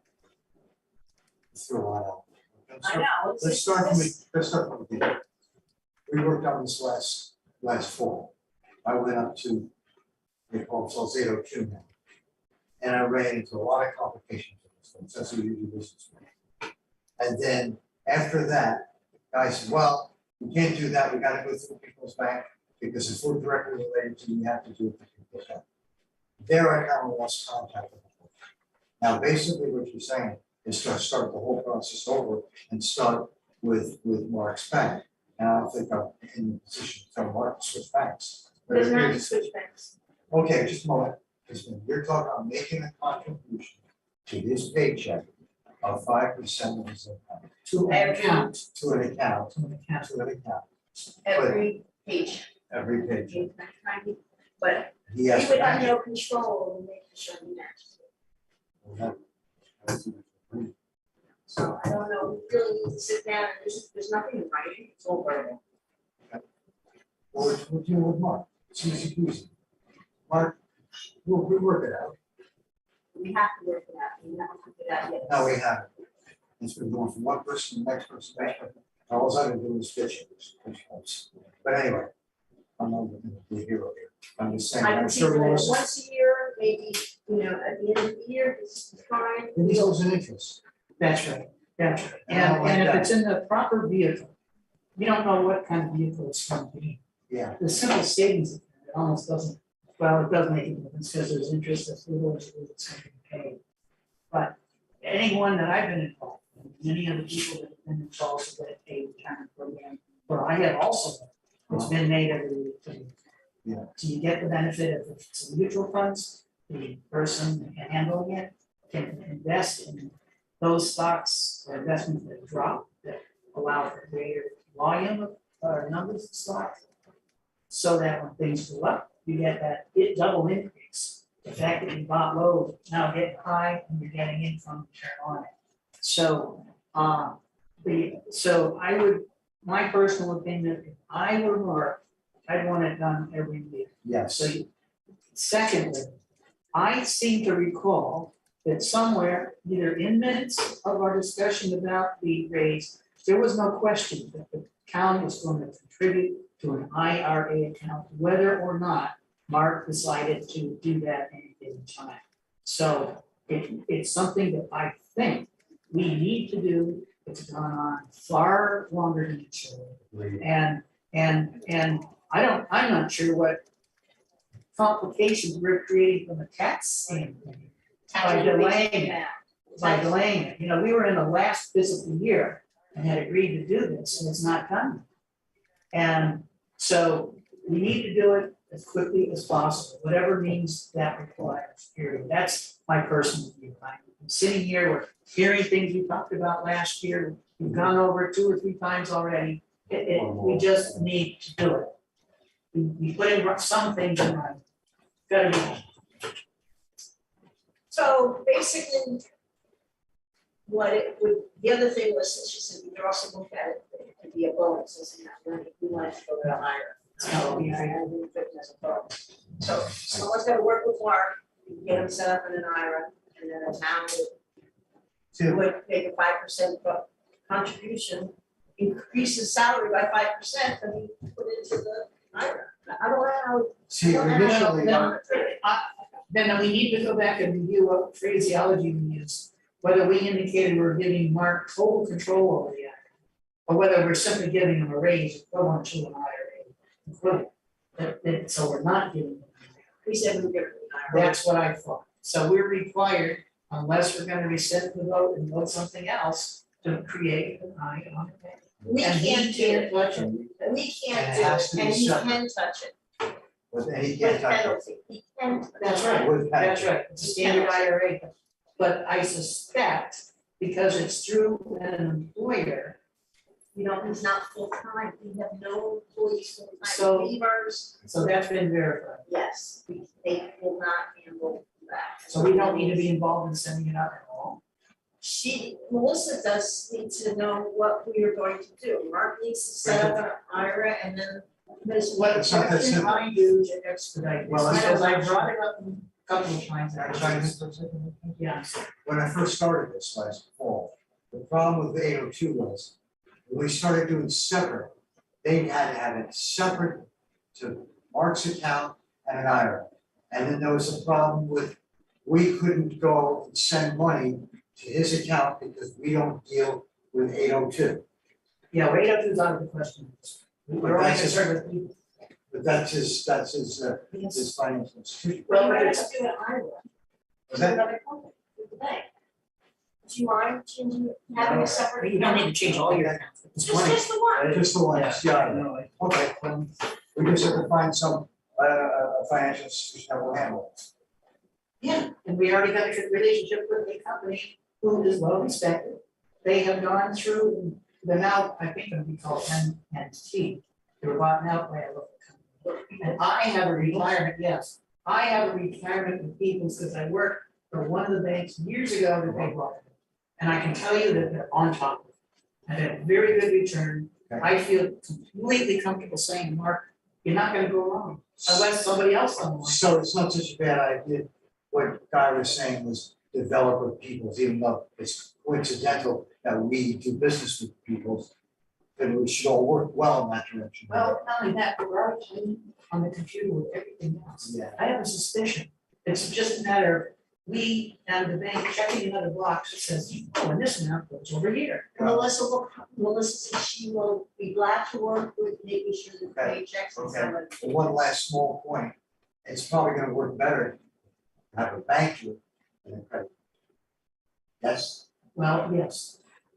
Well, I don't want to say that, but in Well, light that of was the recent, assumption I was in getting about light the- of recent events, I'd say yes. So we'll do that. What are we doing? We're gonna set, I assume we're gonna set up an IRA How? for people's bank. Who does this? People's Mark- bank. Mark has to go. I don't understand who Melissa and Mark, I don't understand. Unless you've got something in writing from the bank that says, we're only gonna deal with this person with this item or the customer himself. I think one of us ought to ask, who do we have to send in? All right, so I'm gonna check back with Melissa on this. Okay. I mean, she needs to definitely be involved, but in light of everything else that's happened in that poor individual's life, I have no problem giving the bank a call and saying, this is what we wanna do, this is what we promised. What do we have to do to make sure it happens? Do we have to deal with it? Does the treasurer have to deal with it, Actually, or does market, or both? because if you wanted to, check on Melissa, she has the connections. She knows who and what, where and how For people's. for the people's bank. So if you wanted to, I can call Melissa and say that, Whatever, how we want let me call Melissa and I'll So, follow up through Does, email. does new thing was do business with people? Yes. Okay. That makes a huge difference. All right, let me follow up with Melissa, we wanna have this before Well, the year anniversary, well, let's and maybe- then we'll go monthly starting September. Or, you know, Mark, you okay? Yeah. There's another concept involved there, the money is because he is an employee who's working hard every day, of every week, of every month. And it's so much nicer to be able to say that we're not holding anything back anymore. Whatever we promised him, it's there every paycheck, and Yes. that concept in and of itself, it helps cement relationships and mutual respect.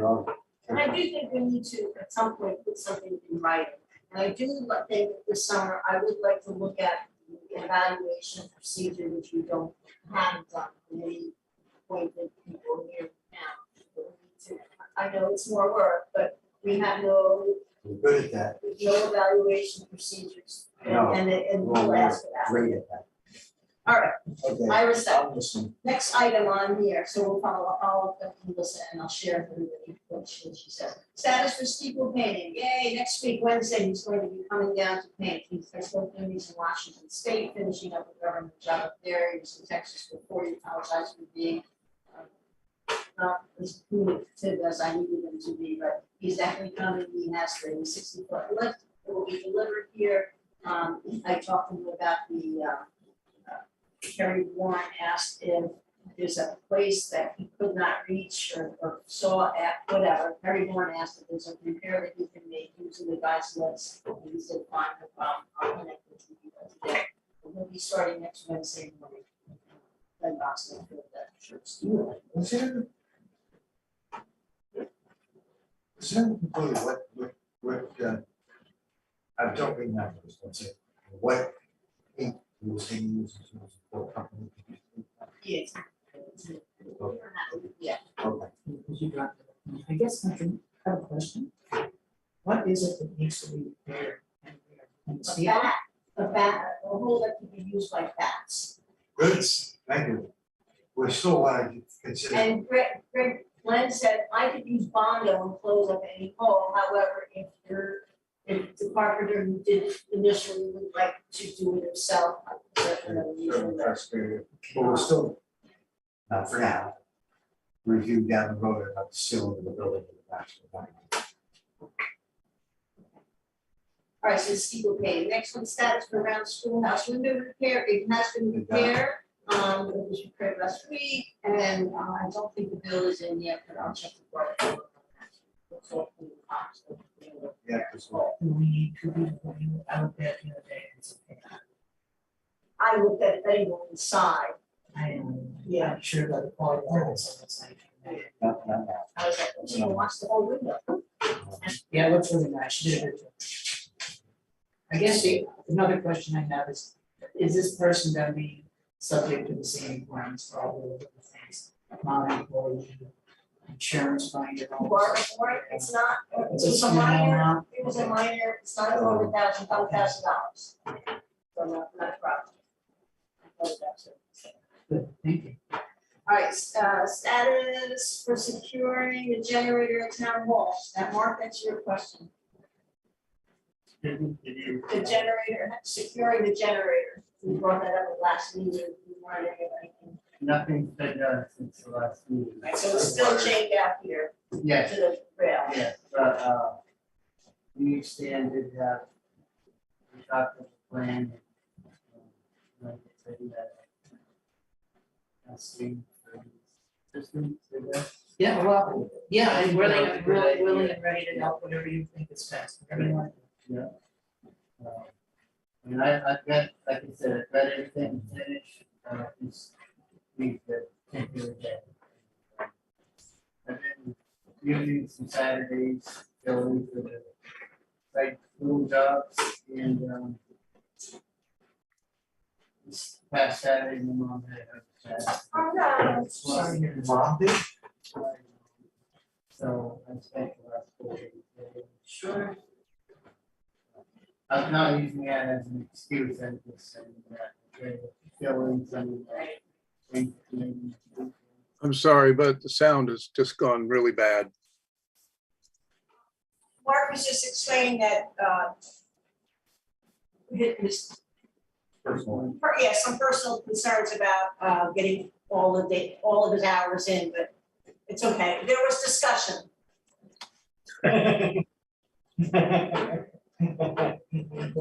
There was muted discussion. It is really difficult to hear syllables.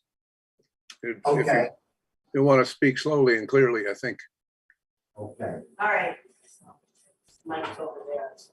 Mind if I put that on a chair, back of the chair or something, disconnect, because it can be disconnected from the camera. No, it's got a very small cord that attaches to the mic to the camera, so you can't move the mic, it's not wireless. Okay, That's the problem. I can move the camera closer, then I yeah, won't be able to see anyone. thank you. Yep. I'd rather hear them than see them. All right, well, just if you need anything repeated, we'll be glad to repeat. I'll try. All right, so that's on hold right now, and for understandable reasons. Status of heat pump contract, That came in. that's all in. That, I sent it in via email to the Mr. Hart. Within 24 hours, he had it back. It took a couple days longer to get the insurance certificate. I have those documents, the signature pages, and his insurance certificate with me tonight, so before I go home, they'll be filed in the folder here that I've got going for his contract. So we'll have all the documentation. There's only one caveat that I'll add to that.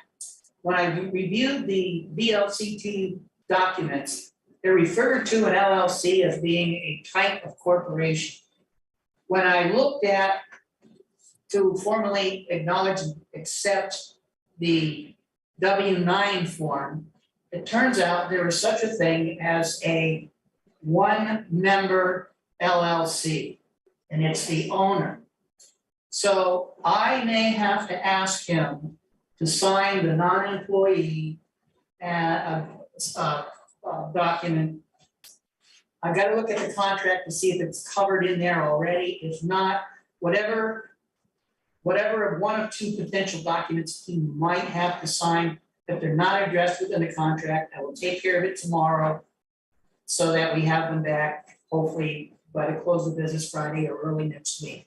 For all practical purposes right now, we've got everything we need short of my following up on those two documents.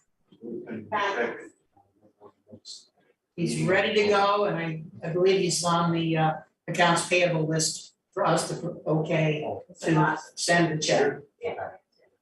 All right, very good. Last, under the old business, the status of the Brookline Meeting House store windows. Brookline Meeting House contracted with the local Townsend company, who subcontracted out to get those store windows, so they can't provide it for us. We've asked by like phone calls for it, and it's checks in the mail, but it hasn't come, so I'm writing a letter from the select board to the Continental Screen Company, demanding that it possibly return as soon as possible, otherwise legal action will be taken. They've been asked before. Leanne, but yes, she called me like a message and we called, check the email tomorrow. But it's not in 10 days. Okay, I'm missing a good deal of information there.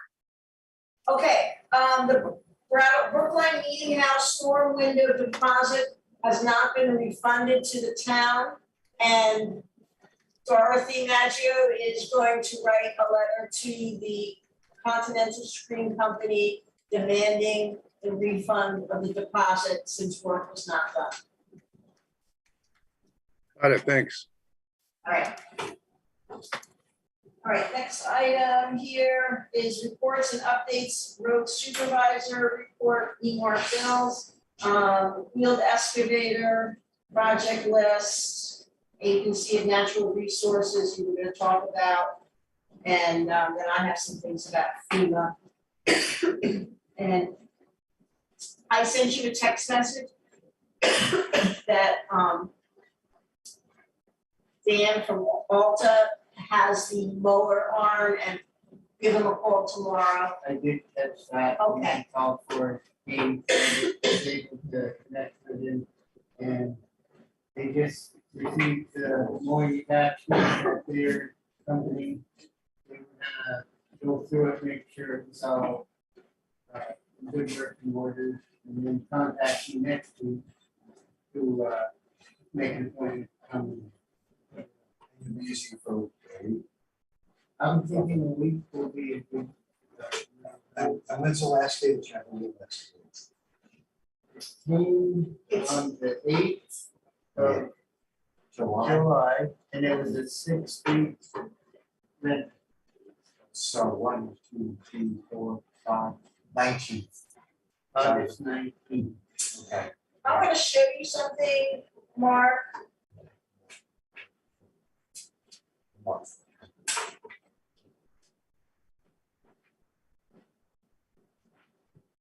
This is the right, this is. But I don't know if that's in 4 weeks or 6, I don't, how much is it a week? It was 60, it's like 6,200. Oh, a week, oh. That's for a month. So it's a month, that's 4 weeks. 28-day free, So it's 9,000. so it's not, this is not a I 6-week rental on this. saw one for 11,000. Is there another? Yeah, there is. We have one for I don't a have. more updated one, I think. Judy asked, and Judy wrote to me today and said that she sent me the same one that I had, and I didn't see any increase on it. And so that's my question.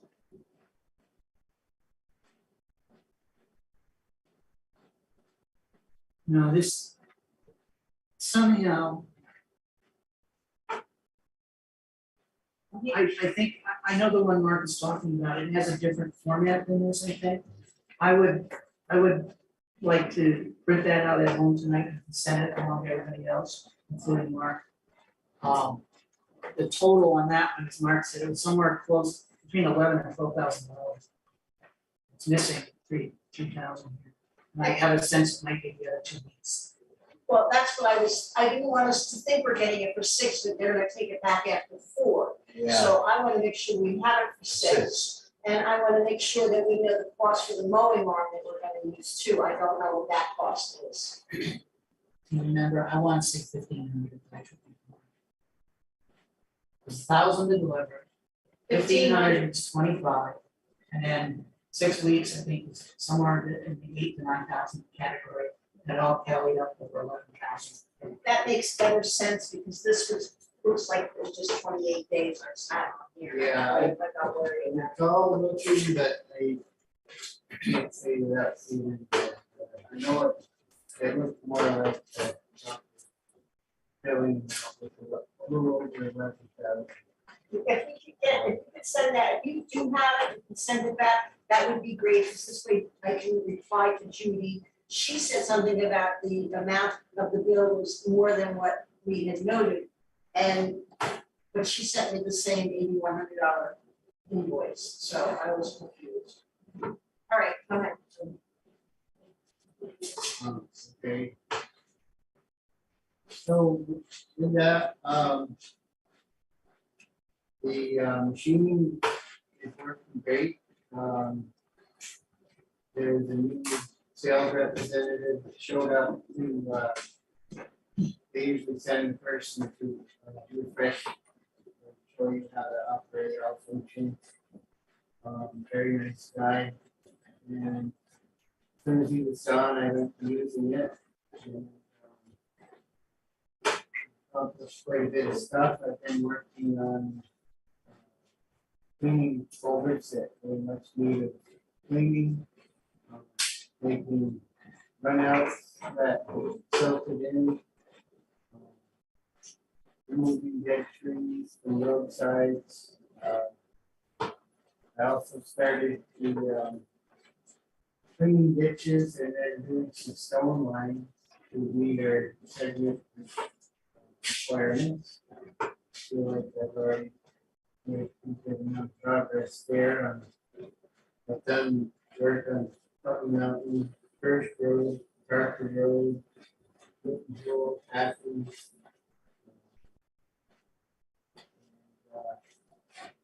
It's been very good stuff. So with that being said, this is a used machine, just to get you familiar with it. It's on the tag, I looked, it's a 2017 model. And it's had 2,060 hours on it when we received it. And everything looks very clean. There's just a little bit of sheet metal damage on one little section, and the tires are probably the original tires. They do have some wear, but it does have 2,000 hours on it. So normal wear. And other than that, I can find nothing wrong with everything functions like it's supposed to. I think we insured it for $201,000. Yeah, yeah, I see that. And I'm not sure if that's the insurance replacement cost. Replacement cost, yeah. So on that note, I'll start with, I also received I'm not sure if that was an email or text from Job, from Rick Lloyd. The water issue, Putney Mountain up at the Mrs. Reagan address, or Putney Mountain, I'm not sure the number. Right, I think it was 105 Putney Mountain Road, water. He asked that we address water runoff into her property. She's had a state. Yeah, you know, ever since I have been the road person in town, I guess years ago, Courtney and I used to go up there and they had the same issue way back then. the water shoots down the pavement, looking for a place to get off the pavement, and the first driveway is the Mississippi address. And so, over time, erosion from heavy rains, probably some from what we had last year. I remember personally going back up the mountain and applying some road builder, it's coarse gravel along the shoulders to, because it undermined the pavement. So knowing that I put that there, the water, there were certain runout areas that the water could leave, and they had filled in with probably road sand and other, so I went, noticing that, I corrected the places where the water could leave the road, made several water runouts north of the hill, Mrs. Reagan's. Then I pulled the loose gravel material that was loaded on the property back to the edge of the road, smoothed it all up. And, I'll monitor it to see if it's working. I feel that if what I did doesn't correct the problem, that we can apply a small load of gravel right near where the water was, when we filled that section up so that it bypassed the third area onto it. So there's a drive station. I guess he just monitors and checks. Yes, Is this the same whole way as the gentleman we were talking about? yes, he requested that we ask Mark to check this home for the one who has lived there. I know that Rick was friends with Mrs. Reagan for years. Very regular, and I know he owns property behind all the way around it.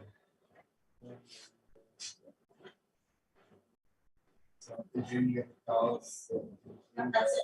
Thanks for addressing that so quickly. Yeah, I took the machine and went up Bucking Mountain after watching the weather and noticed that there was heavy rains predicted, so I made sure all the runouts were working. Right. Corrected those on Bucking Mountain to the top, and also did some ditch cleaning and public cleanings while I was there. We have changed out the recycle bin a couple of times, and I've noticed that it's, by the weekend, it's keeping full and waiting outside. Somebody put a sign up. Yeah, it's probably. Okay. So the last two times I called, a lot of times, if you call right at 7, they will exchange the same day. And some days, I guess, when they're busy, it's the following day. So I was watching it. I want to get it to a Thursday exchange, because that way it'll be, Through the weekend. yeah, it'll last better through the weekend. So So we had this problem last year. Yeah. So So I did call this morning. I noticed tonight we still hadn't exchanged, so I'm Tomorrow. expecting tomorrow. to be there. And then we'll try to keep it at Thursday. Well, I had seen how, no, I had seen how much junk was left out on the July, the last select board meeting, July 6th. After the Yeah. wedding. It was, you were out there cleaning it up, Yeah. so I went by, I knew there was another wedding in town, I went by, I took the sign, I said, please, I appreciate that. so, yeah, come back 36 hours and be during after. the heart of the summer, you're not gonna get a week done. You can ask the guy, but I think they'll tell you how we're doing. I appreciate what you're doing, because that works good if you do it that way, but getting it from Monday to Thursday is gonna be an issue. Right, yeah. Well, tomorrow will be Thursday, be fresh, so. Right. You know what I was You know- saying to Mark, the guy had the same issue last year, that he wasn't making it a week.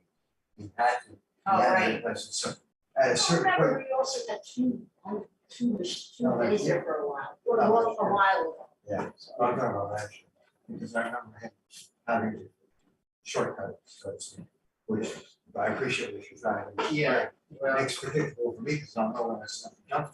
yeah, But, well, I noticed, until September, I don't think it's gonna work. the latest Newbrook News, and put an article about Brookline's recycling, explaining that recycling business and, hopefully that doesn't attract other towns because we're doing the town left that's doing the recycling. business. Yeah, that's fun. But yeah, the reason I had asked about cameras, we get household rubbish from piled up at, last week there was a couple gallons of poultry. Oh gosh, it's pretty stuff that people know doesn't belong there, you know, there's a place to get rid of it, so I didn't know if the camera would make me sure. I don't know if it will deter, like, I know it will give us evidence for prosecution at the town lot if something is damaged, stolen, vandalized, trespassed on. But at the recycling, Yeah, I know it's gonna take a lot. of it's gonna, yeah, Yeah, so. that might be difficult. Right. Okay, so I also have, knowing that we're not haven't mowed yet, I took a couple of half days to, use a weed whacker, which I converted to a sickle guard mower to mow under guardrails, in places that are much needed. The sickle guard mower is like a hedge trimmer that goes on the end of the weed whacker, and it doesn't grow the debris at you, so poison ivy, it's less apt to get all over. Is there an issue? Is it a great? Yeah, that guy, Just a, phone, can't hear very well. And this cable shakes out all over that tape. brought up. I'm wondering if we just set it on the tape. But I told Archie I was having a tough time contacting Scott Jensen from the Agency of Natural Resources, and he had the guy's personal cell phone number. He Maybe it's shorter contacted than him, this, but it looks like I couldn't possibly and reach. Scott was just leaving. No, that looks like it should probably reach. For us to meet tomorrow morning at 9 o'clock. So tomorrow morning at 9 o'clock, Friday morning at 9 o'clock.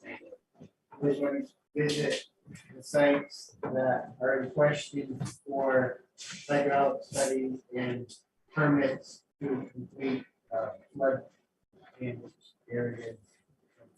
Right, thank you. So, I should go. Yeah, and you could also tell them that I did request from FEMA, and they were very happy to give it to us, but not yet. The scope and cost estimate that's left over, Yeah. because that's what they think it's gonna cost to repair, that's, they're gonna be able to tell us how much material to put out or for that, so. Okay, that would be. Yeah, That would be great to see. I'm waiting to see it because I also talking with Archie, he was going to go out one evening, we were out from 5 till dark. Going around and measuring some of the areas that need to be stone lined on Putney Mountain. He was estimating the volumes, so we can compare what FEMA has estimated as well as Archie's expertise on that. We also looked at some of the other jobs that needed material.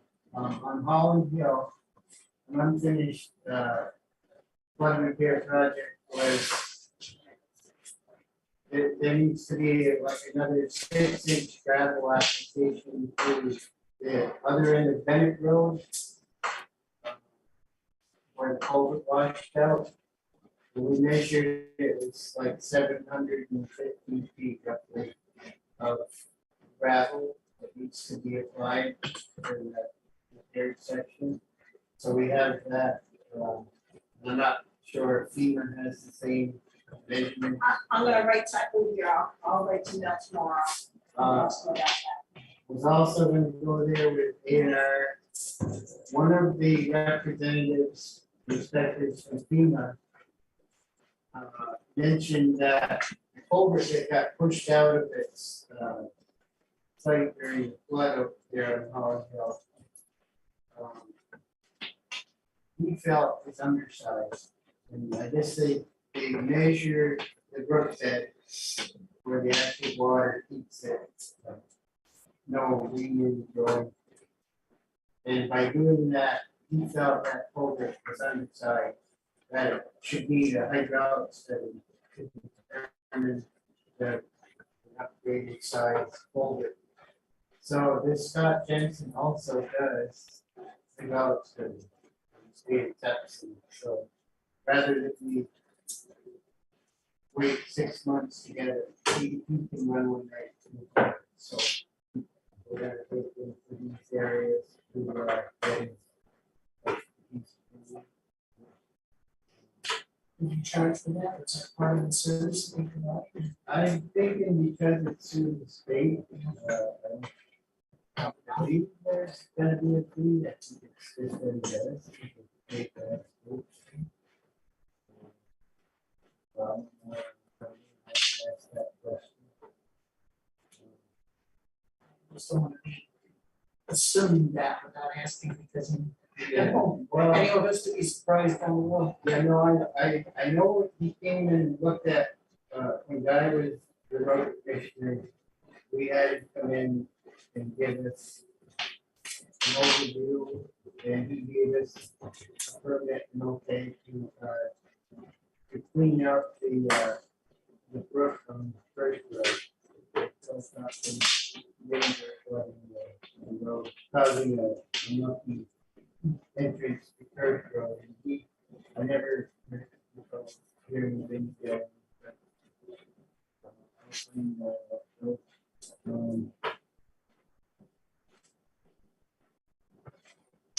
So then over the rail more will possibly be next week. We also, we even mentioned that FEMA would like to see the remaining flood repair stuff go out in contact. So Archie was gonna take the areas we went to, measurements, and help write up an RFP if needed. Okay. So that's why I requested, seeing what FEMA's inspectors that, That's the written point of up it, the they report. could do, yes, customize it, yeah. Yeah, so that we can put those two together. And then, speaking of that, I had kind of an ongoing list of things I wanted to accomplish with the Rented excavator. And a lot of that kind of blends in with some of the repairs, so I'm not sure, I guess to hold off on, like, our side of Bennett Road that is completely untravelable. Should I wait? I know that, there was talk of possibly getting a small amount of funds from FEMA maybe to fix that. And I kind of wanted to see that report because the same guy that seemed to be the senior advisor with all these recommendations. He had given a lot of input on how to fix that. When I write to Mel or call him tomorrow, I'll remind him that we had a 6-week rental that would only have for 6 weeks to do these repairs. Yeah. And you to get us the report back. Yeah. Okay.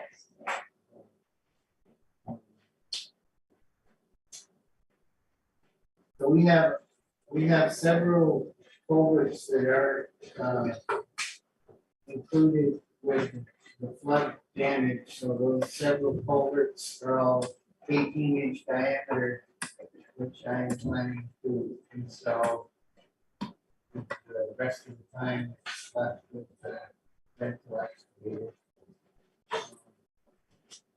The 3-foot diameter culvert that we purchased for Putney Mountain will be in question until 8 or 8 weeks. That area. We'll see that, as a flood repair thing, that would be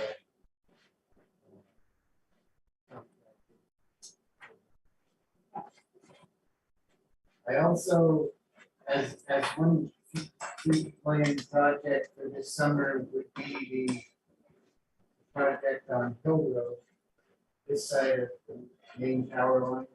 The houses are like Yeah. Almonds and- Yeah, Golden's area, we stopped that last year. Yeah, so I'm not sure, and maybe Standard has some input there. How we should go about that. Will we run that through on the grant, we put that out to the bid?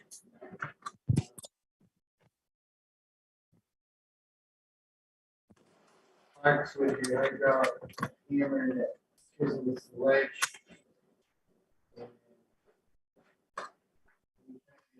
Put it off until this year.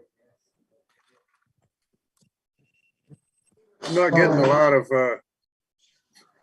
I'm not getting a lot of intelligible sound.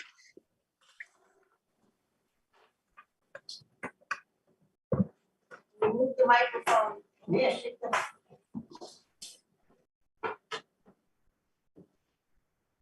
Let's try that. We moved the microphone closer to our table here, so let's see if that helps. How does that sound? Well, it sounds like technically there's a compression thing in the system which is clipping off the lower volume sounds. So it's like you get all the high sounds, but the lower sounds disappear. We Which do have means, it means, you know, you can hear people's vowels mostly, sort of.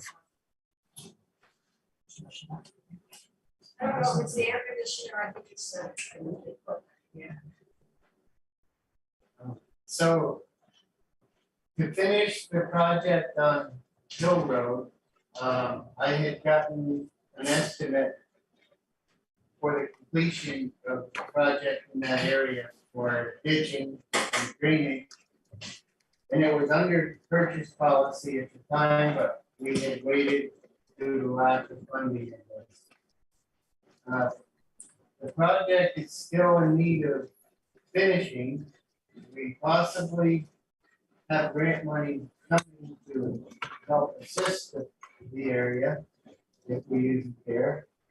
I talked with Archie and he said that they still have interest in completing the work. And knowing what the purchase policy is for Brookline, he told me that they could still do it. Well, it just cut off. Josh, are you disconnecting and connecting things over there? Yeah, I think I'm wondering. I had an idea of how to fix the mic, but you're so close to the end of the meeting, I'm just gonna leave it. Mark was doing great there when the mic went off completely. are you hearing us now, just talking now? Yeah, but I mean, that's because people are speaking clearly too. Mark, you have a future on the stage. Thank you. Okay, so that was a question that I wanted to ask. Was how do we go about completing the Hill Road project? Is there a grant, did you say that we can apply for? That's the. Could like it whenever. Yeah, I'd be glad to ask him. We have a grants in a contract that is going to give it down $6,700. Anything, any project that we do, obviously, above an amount that's adds another 20% to that, we gotta, well, I guess the easiest way for me to say is we got $6,700 that we can get from the state through that grant to do a project.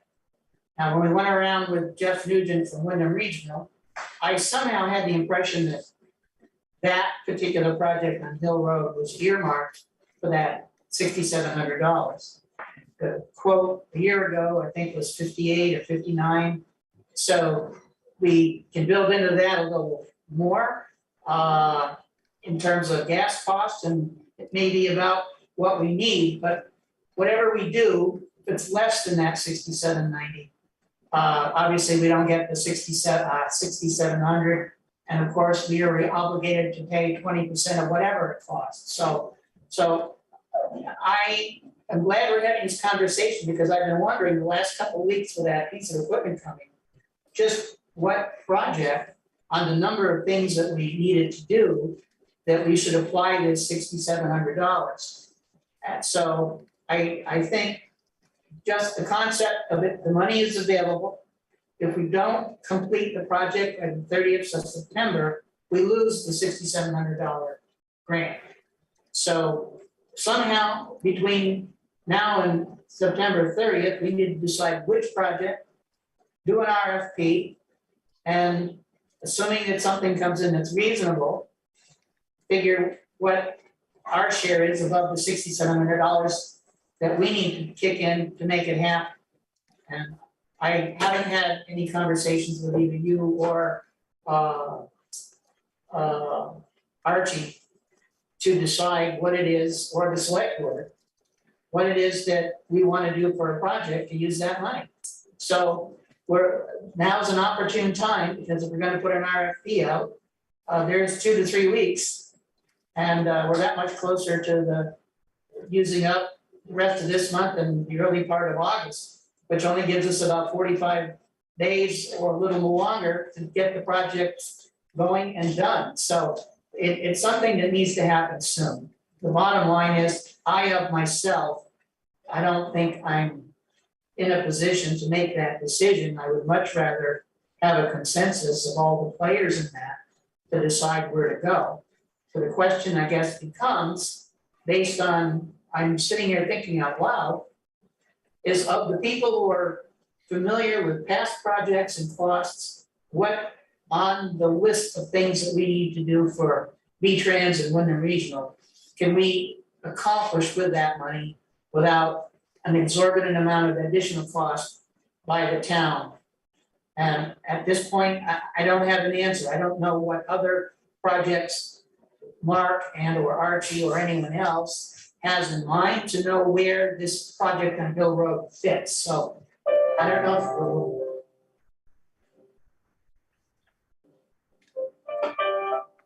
It's not me. You're still Peter, over there. there, Peter? John? Yeah, I'm not playing the piano.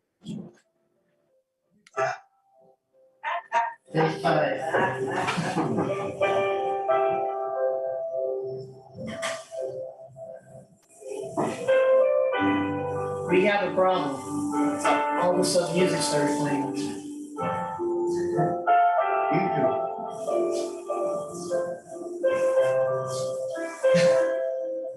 That's unique. It's like the connection's been cut. So back to system settings. Wish I did.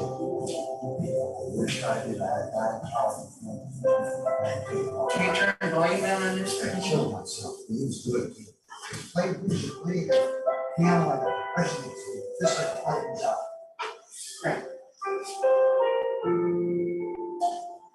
One second, I gotta put it back. I think it's gonna happen here. Thank you. So in any event, it needs some coordination and discussion. I don't have a simple answer. Good night, Peter. Thank you, John. I do have to say this, I know you said, Mark, that it's below the $7,500 RFP requirements. However, if if you're below that, between 1,000 and 74.99, you need to have 2 or 3 written bids from people. Whereas if you put an RFP out and only one person bids on it, we can accept that. But if you don't have 2 or 3 written invitational bids, then we're sort of twiddling our thumbs waiting. So it might be a good idea if you're saying that Archie and you both feel that that project would be a good project for that grant money. I personally thought it was good, because we, after meeting with Jeff Nugent, we realized at that point that it was hydraulically connected, so therefore it fit the green. Okay. So do you think Archie can provide some RFP language to me so I can get something Yeah, out and show the select board in the next meeting and then put it in the newspaper and then have a contract ready to go sure. after that? I'll throw that out there. If it wants to call me, have to call me. Okay, That's not- Thank you. yeah. I don't know if I answered your question. You did. Okay. All right, so that would be good to get that buttoned up. Yeah, and then, the other jobs in question are the FEMA repairs, so the replacement of 3-foot diameter culvert, which we know on Friday, whether that's no, and then the Holland Hill Lane project. There's the replacement culvert over there.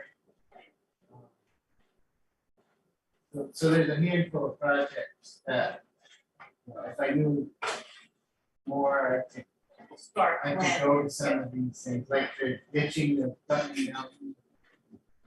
That's all stuff I can do, but if FEMA wants to put out, we need to. So we get. I'm trying to get those answers to you in the next 50 hours. Okay. Yes, sir. A question, in light of the events that are affecting Mark, the personal items that are developing, is there an individual that has worked in conjunction with you in the past that might be able to use the equipment if things get worse in that situation and requires more time? I mean, it sounds like you've got a lot of things coming down on you right now. And me as an individual, putting myself in your place, it sure is nice to know that there's a relief valve somewhere in this. Yeah. And I wonder what your thoughts and feelings are about that or anyone else. No, I don't have anybody in particular in my immediate thought, but I will try to come up with something for that idea. That's a great idea to have. Yeah, just said, put it that far ahead. I feel like I'm over the hurdle that.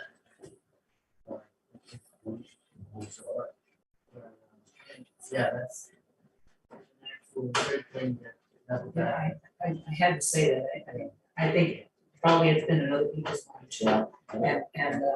And I know you're gonna give it your best shot no matter what, so, but it can be that here or there are things that often in our life take precedent over what we really would like to do or can do. Right. And I just would Yeah, feel remiss if I didn't address that and say, yeah, I think that we should look at someone else on a temporary basis if need be to help out on something. Because you might need this, for the other project, and now we're talking about like talking about it before.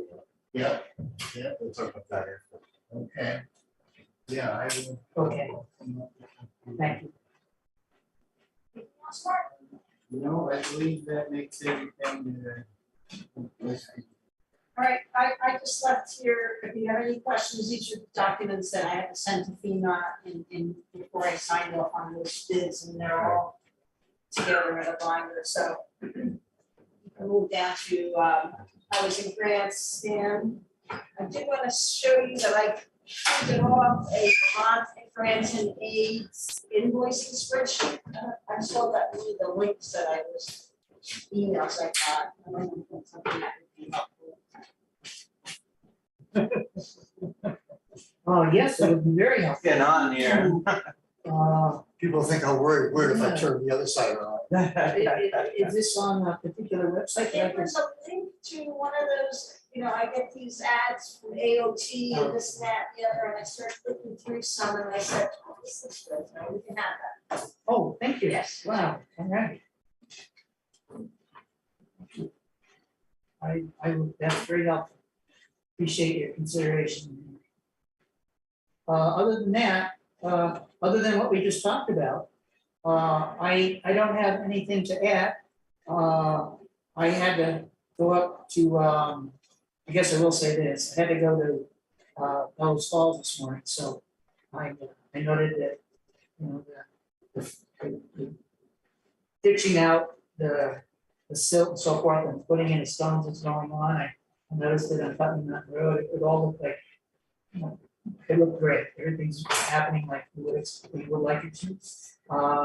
And regarding grants, I would offer this last thought before I be quiet, is that we did get a bill on the 10th, I believe, of this month for the last quarter of the servicing done by Wyndham Regional's Margot Dia on the stand and salt shed. And it covered activities from April 1st to June 30th. It's an amount that, let's see here, it's $449.89. I did peruse it, I did look at it, I looked at her summary of her activity, all things in order. I don't find a problem with it. I would like to just say this very last thing is that they seem to be on an odd odd physical year at Wyndham Regional, either that or V-Trans is. And it starts, their physical year seems to start on October 1st. So October to December is quarter one. They got us, they billed this last one as a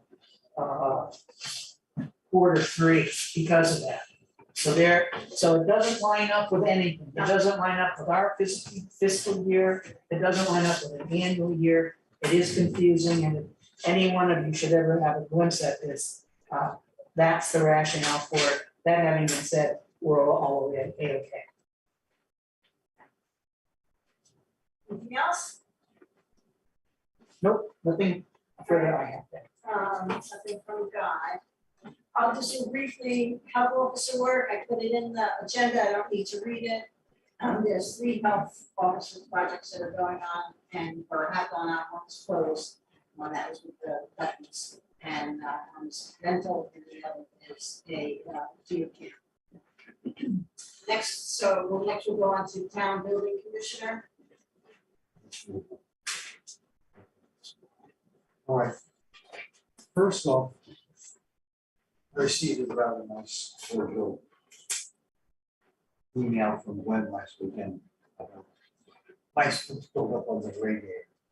I don't know how much. Oh, yeah, I saw your emails with that, yeah. So to really cut the shoes really quick, what I did was I came over here and pulled the radiator apart in the bathroom, and she had a file. So I took their back in the bathroom with the radiator, cleaned it all up. Make a long story short, I reset all the mic straps with fresh paint, and it's tabled till the end of the summer until Mark and I can get to it when it's appropriate. We have the time to do it. But the problem is not, I told Gwen, she said the problem can solve. I said, okay, we'll wait and see. The problem is not been solved. We'll see. It's in good shape, but it's not been completely. We'll work at that. Okay, a question I have, we talked about a cleaning schedule for here and maybe hitting around the schoolhouse again. It was Gwen that brought that up about, I think we're under a cleaning schedule every once in a while to have. Every other month, it's stuff, I don't know. Who contacted me? Well, I mean, I set it up originally, but You just saw? to stop, and then I asked, yeah, to stop, we haven't done it. Do we need to? Yeah, he's the guy that was new work fire department. Oh, you have to speak a little louder. Okay, I'm gonna have to contact the cleaning company. and maybe do a quick job on the wrong schoolhouse, so. Yeah. Okay. Thank you. Okay. I pursued getting a quote from Scott Bovash. I don't know, about a hot water heat pump, and he came up with $3,388. What was with that site? That's a lot of money. How much, 38? $33,88. Install, remove the old tank, put in a hot water heat pump at the Susans. We'll see. We have some other things we need to spend money on. First, we need to tighten down what the cost is on the electric for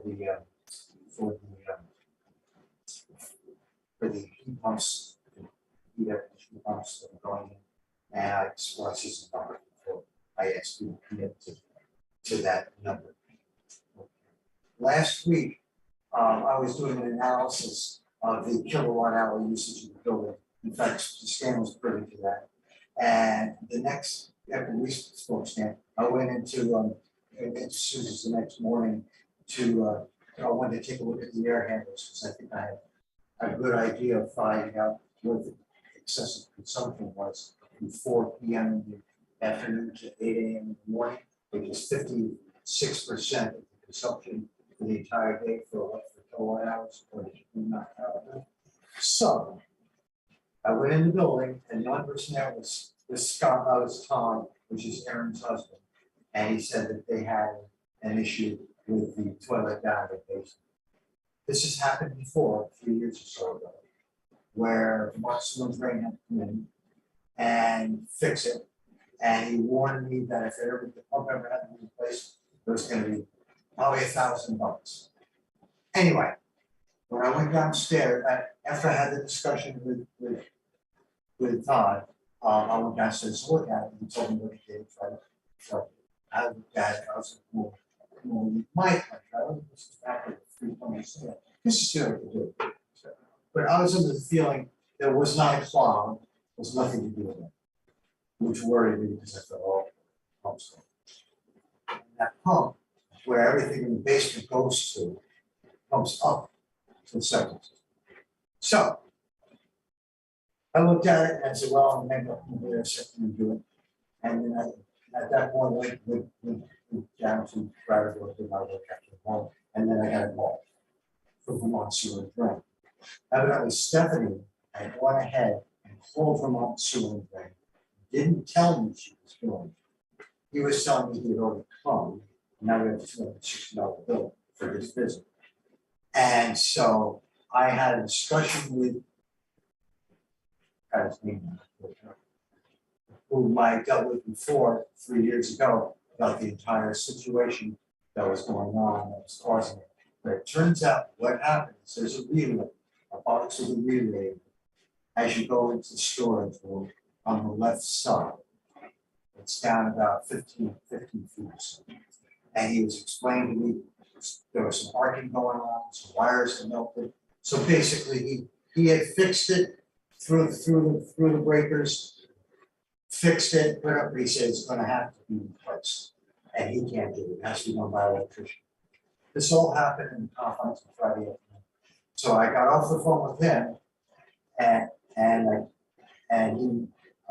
I called Kenneth Larson, and he called me right back. He happened to be in hiatus for the weekend up in Maine. He called me back. And we talked about it, and he's looking into like how many information he needs off the box in order for him to come in and straighten out something like this. So the good news is that in that respect, we're not gonna have to replace the pump. It's gonna be well less than what, and that guy from Swim Drain said to me that if we had replaced the pump, not $1,000. It's getting real expensive. I don't know.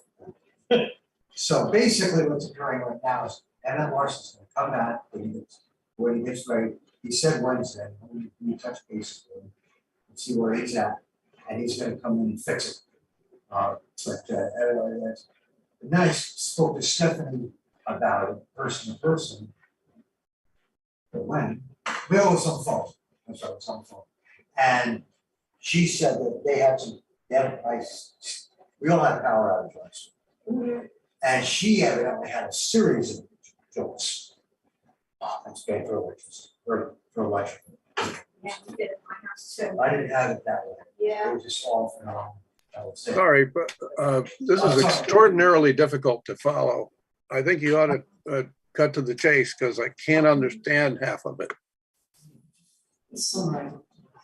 Okay, just say that we had a problem with the lower toilet in Susie's, and that's being fixed by an electrician. How's that? Thanks. So, that's being handled. Then I had an issue when I was there, which was really unpleasant. And I emailed Stephanie about it, got into a little spat about it, but we straightened it out. And basically what occurred was they've been trashing the place. And Now you're saying it on the records. so what? It's the truth. I almost got hurt walking into the steering wheel because there was crap all over the place. I was tripping and fell again, which I didn't want to repeat what happened in May, which I'm still dealing with remains right now. That's only been There was a said. disagreement and it's not. But Without it's been anyone fixed. having. We have a plan going forward. I had to straighten it out. So that's all I really can say. To move on a little further, at a point early on when we were thinking about doing panels, the person that came down had a guy and looked at it, cited the panels and noticed that the one pine tree that was behind the dumpster is dead and it's pointed right at the building. I don't know if I mentioned this before in one of our meetings, but Mark and I talked about it a little bit. I was kind of hoping that he'd have a day with his real excavator that we could get these trees cut out that are dead right behind that dumpster, especially the one that's pointing towards the building, but also because it was in the way of siding any panels. There's also a cedar, a cherry tree that's out there that's rather substantial. Mark and I have talked about that we might be able to get a few dollars for like that. So we don't know that. But anyway, that should come down as well. So my point here to Mark is a couple of things. Remember we mentioned about maybe you could use maybe extra help to do that? If you go look into that. And I would like to consider doing this before you get rid of that real excavator. That's why I asked you the date. Part of the spat that I had with Stephanie was stuff that supposedly was left that we didn't pick up. Did you leave any filters or anything out in the gym or anything like that? Because they came back with complaints about stuff that we didn't do. I brought them in and put them back in the boxes so that they were the last ones that we could use them as the Okay, in the boiler room? Yeah. Okay. This in the water filters. Okay, so there's a lot of disagreement and dispute about that. I was thinking that it's gonna be straightened out person to person, but am I going too quick again, Peter? It's just, he's not taking the detail of it. Okay. I'm skimming the tops of everything here. That's fine. I'm in agony. Okay, I'm done. That ought to make him happy. I'm done. I am just done. All right, is there any other reports or discussion from select board members that they would like to bring at this time before we move on to communications? None. Regular mail, there's a request for appropriations from the American Red Cross. Wait, sorry, hold on.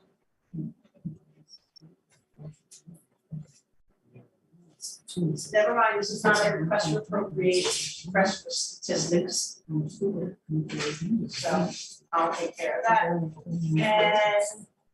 And, there's a government finance overview for select boards on Thursday, July 28th from 9 to noon via Zoom. It's $48 from, I was thinking about it, I'm not sure if I had the time yet, but it's for a Zoom meeting on July 28th. So if anyone is interested in doing that, they can sign up and the town will be there if you have a chance. I gave Stan Vermont. Yeah, you know, their voices are equally loud on this system. So a whisper sounds like a scream. You know, it's, so if two of you are making any noise at all, it's like two people making noise. I hear It's a you. terrible system. Yep. All right, Walter requests a certificate of insurance that was sent in, and that's all I have at this point. So pay orders. I'd like to make a, I'd like to move to approve payroll warrant 2302 dated July 20th, 2022 in the amount of $2,575.72. May I have a second? Second, Seconded by Stan. Any discussion? Mark, please note that the one item check that you got is the $6 difference that was not paid. That should happen ever again. It was just that one pay period. I haven't seen the paperwork on that, but I. Take care. Okay. All right, all those in favor of approving payroll warrant 2302 for $2,575.72 signify by saying aye. aye. Aye, any opposed? Hearing none, motion passes. Let's sign it around the room.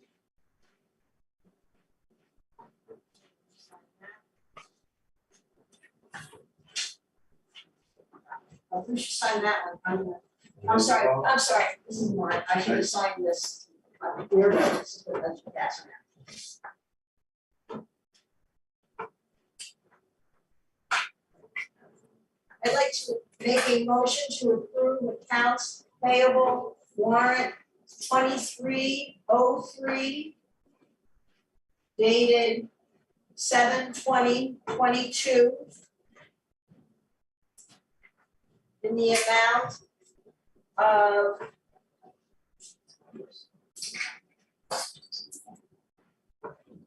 amount of $33,547.73. May I have a second? Second. Seconded by Bruce. Any discussion?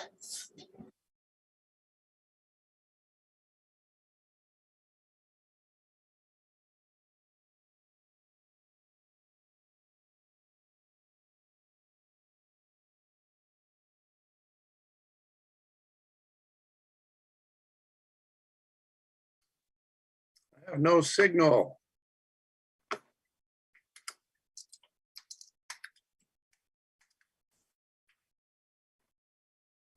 No signal. I have no signal. I still see Fact TV and me. Ah.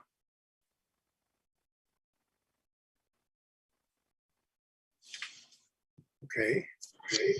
All right, the camera died, so So you we're gonna finish using the computer. So we decided. Okay.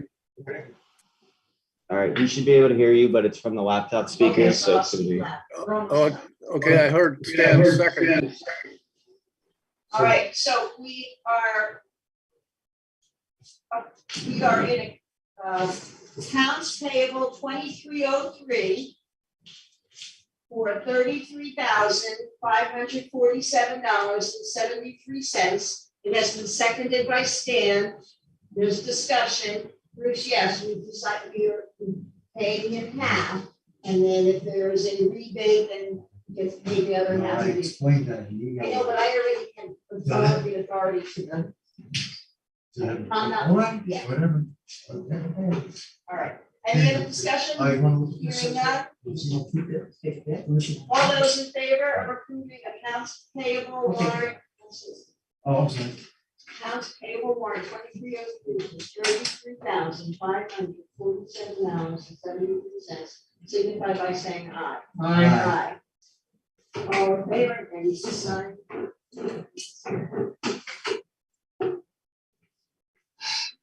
Sound is much more intelligible. That's what we're having. All right, set agenda regular meeting for August 3rd. 1, RFP for electric.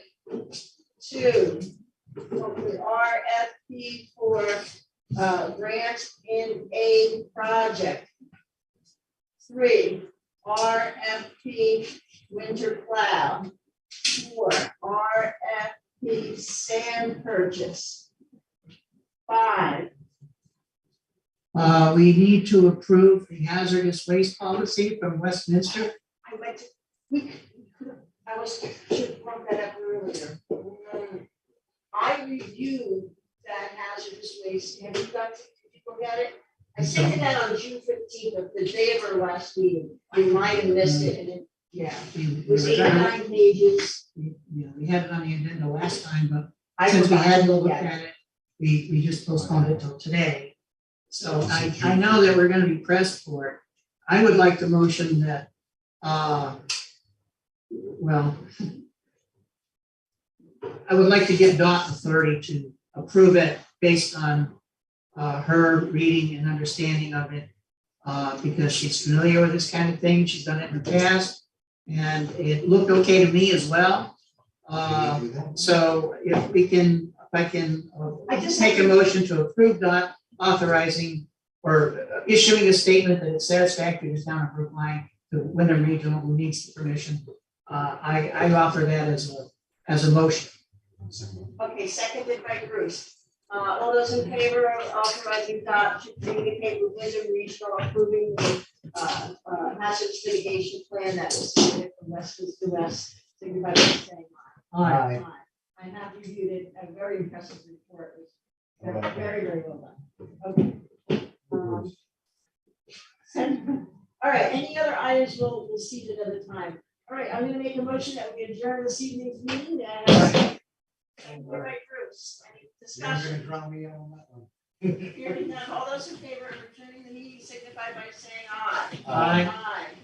Okay, the meeting is adjourned, the time is 9:13. Thank you. Well done.